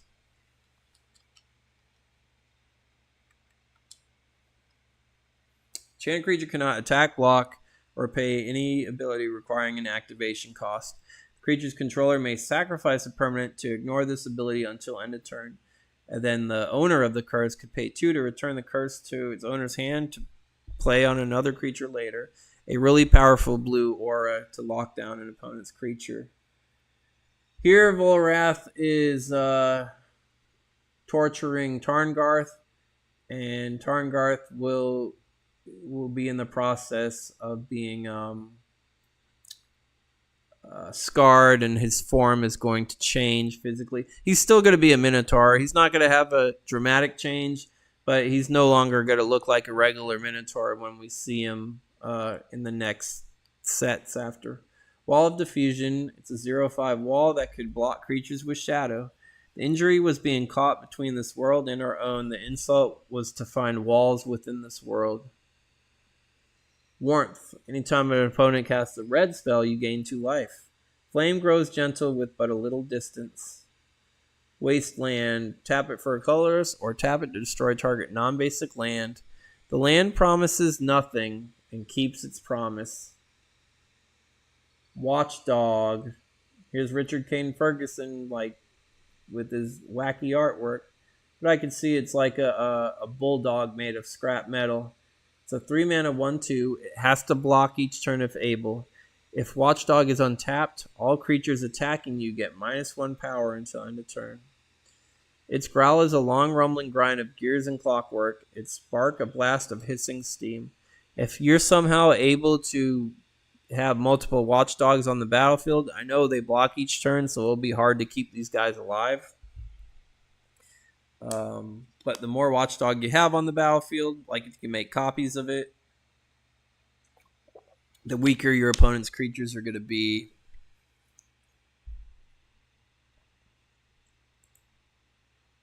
Whim of Volrath. I'm not sure what kind of creature is on the operating table here. Change the text to target permanent by replacing all instances of a color or basic land type with another word, and has buyback. So it's the changing text card with buyback. And buyback's only 2 mana, so this card's pretty good. Whispers of the Muse. For a total of 6 mana, you could draw a card every turn, so to speak. I followed her song only to find it was a dirge. Wild Worm. 4 mana, 5/4. When it enters the battlefield, flip a coin. If you lose the flip, the Wild Worm has to go back to your hand. So if you win the coin flip, that's a good 4 mana for a 5/4. Worm head appear, Wild Worm near. Worm tails you see, Wild Worm flee. Only good in a coin flip deck, though, when you could further manipulate the coin flipping. Wind Dancer. 2 mana, 1/1 flying fairy. Tap it to get target creature flying until end of turn. Flying like a bird does not make you free as one. Wind Drake. 3 mana, 2/2 flyer. It's basic. It doesn't have any drawbacks, but it's not. It's just standard. Like, it's normal. It doesn't suck, but it's not good either. It's just generic, normal. Orm regarded Gerard coolly. You are like the drake, her expression unchanging. It works hard to maintain its position, but to us it seems like to glide along effortlessly. You must do the same. Winds of Wrath. 5 mana, destroy all creatures that don't have any enchantments on them. They cannot be regenerated. There shall be a vast shout and then a vaster silence. And everyone who lived in this town is dead. I don't know why the wind took them out, or if this is just the aftermath of like the wind that you hear in a ghost town because there's no more life there. Who knows? Winged Sliver gives all slivers flying. Everything around here has cut a deal with gravity. Gerard of the Weatherlight. Almost always you're going to find winged slivers in any slivers deck. Giving slivers flying massively boosts their offense and their defensive capabilities. I know there are newer slivers now that give like flying and haste or something like that. I think it's like Cloud Chaser Sliver or something like that. But I think every sliver player is going to have at least one copy of Winged Sliver in there as well if they own it. Winter's Grasp. So we have green that just has another Stone Rain. So in this block we got Rain of Tears, Stone Rain, and Winter's Grasp, and they all do the same thing. 3 mana, destroy target land. Summer is buried here, centuries deep, a crypt of years where seasons sleep. I don't know if this is a an Armadon skeleton. These are its last days. Wood Sage, 1/1 for a green and a blue. Name a creature card. Tap them, name a creature. Reveal the top 4 cards of your library to all players. If any of those cards are the named card, put it in your hand. The rest go to your graveyard. You better know what you're drawing and what you want if you want to get the most out of the Wood Sage. Worthy cause. Sacrifice a creature. Gain life equal to the sacrificed creature's toughness. It has buyback of 2. And that is the last card, I believe. Yeah, we don't got any more. We finished the Tempest block. So, we're going to go all the way back to the beginning. I got to go back to the page. Clot Sliver remains supreme as my favorite card from the set.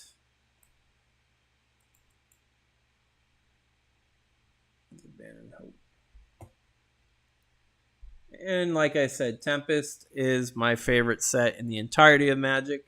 The storyline itself got me interested in playing the game. I fell in love with the characters, like Gerard's crew. They were so much of a variety that it was like a movie playing out in my head. And then the how the villain side had internal strife as well between Vadi, Commander Grevin, and Volrath himself. And then the slivers I really just fell in love with as a whole. The spikes, the listeds were pretty cool. And just the overall design of Wrath itself, the Rootwater Merfolk were really cool. A lot of cool creatures that this set that I fell in love with Magic too. So definitely my favorite set in the entirety of Magic. Mirage would probably come in second or third. We will be reviewing Stronghold next week as we continue the storyline. The Stronghold set is when Gerard and company, with all the friends they made between the Vec,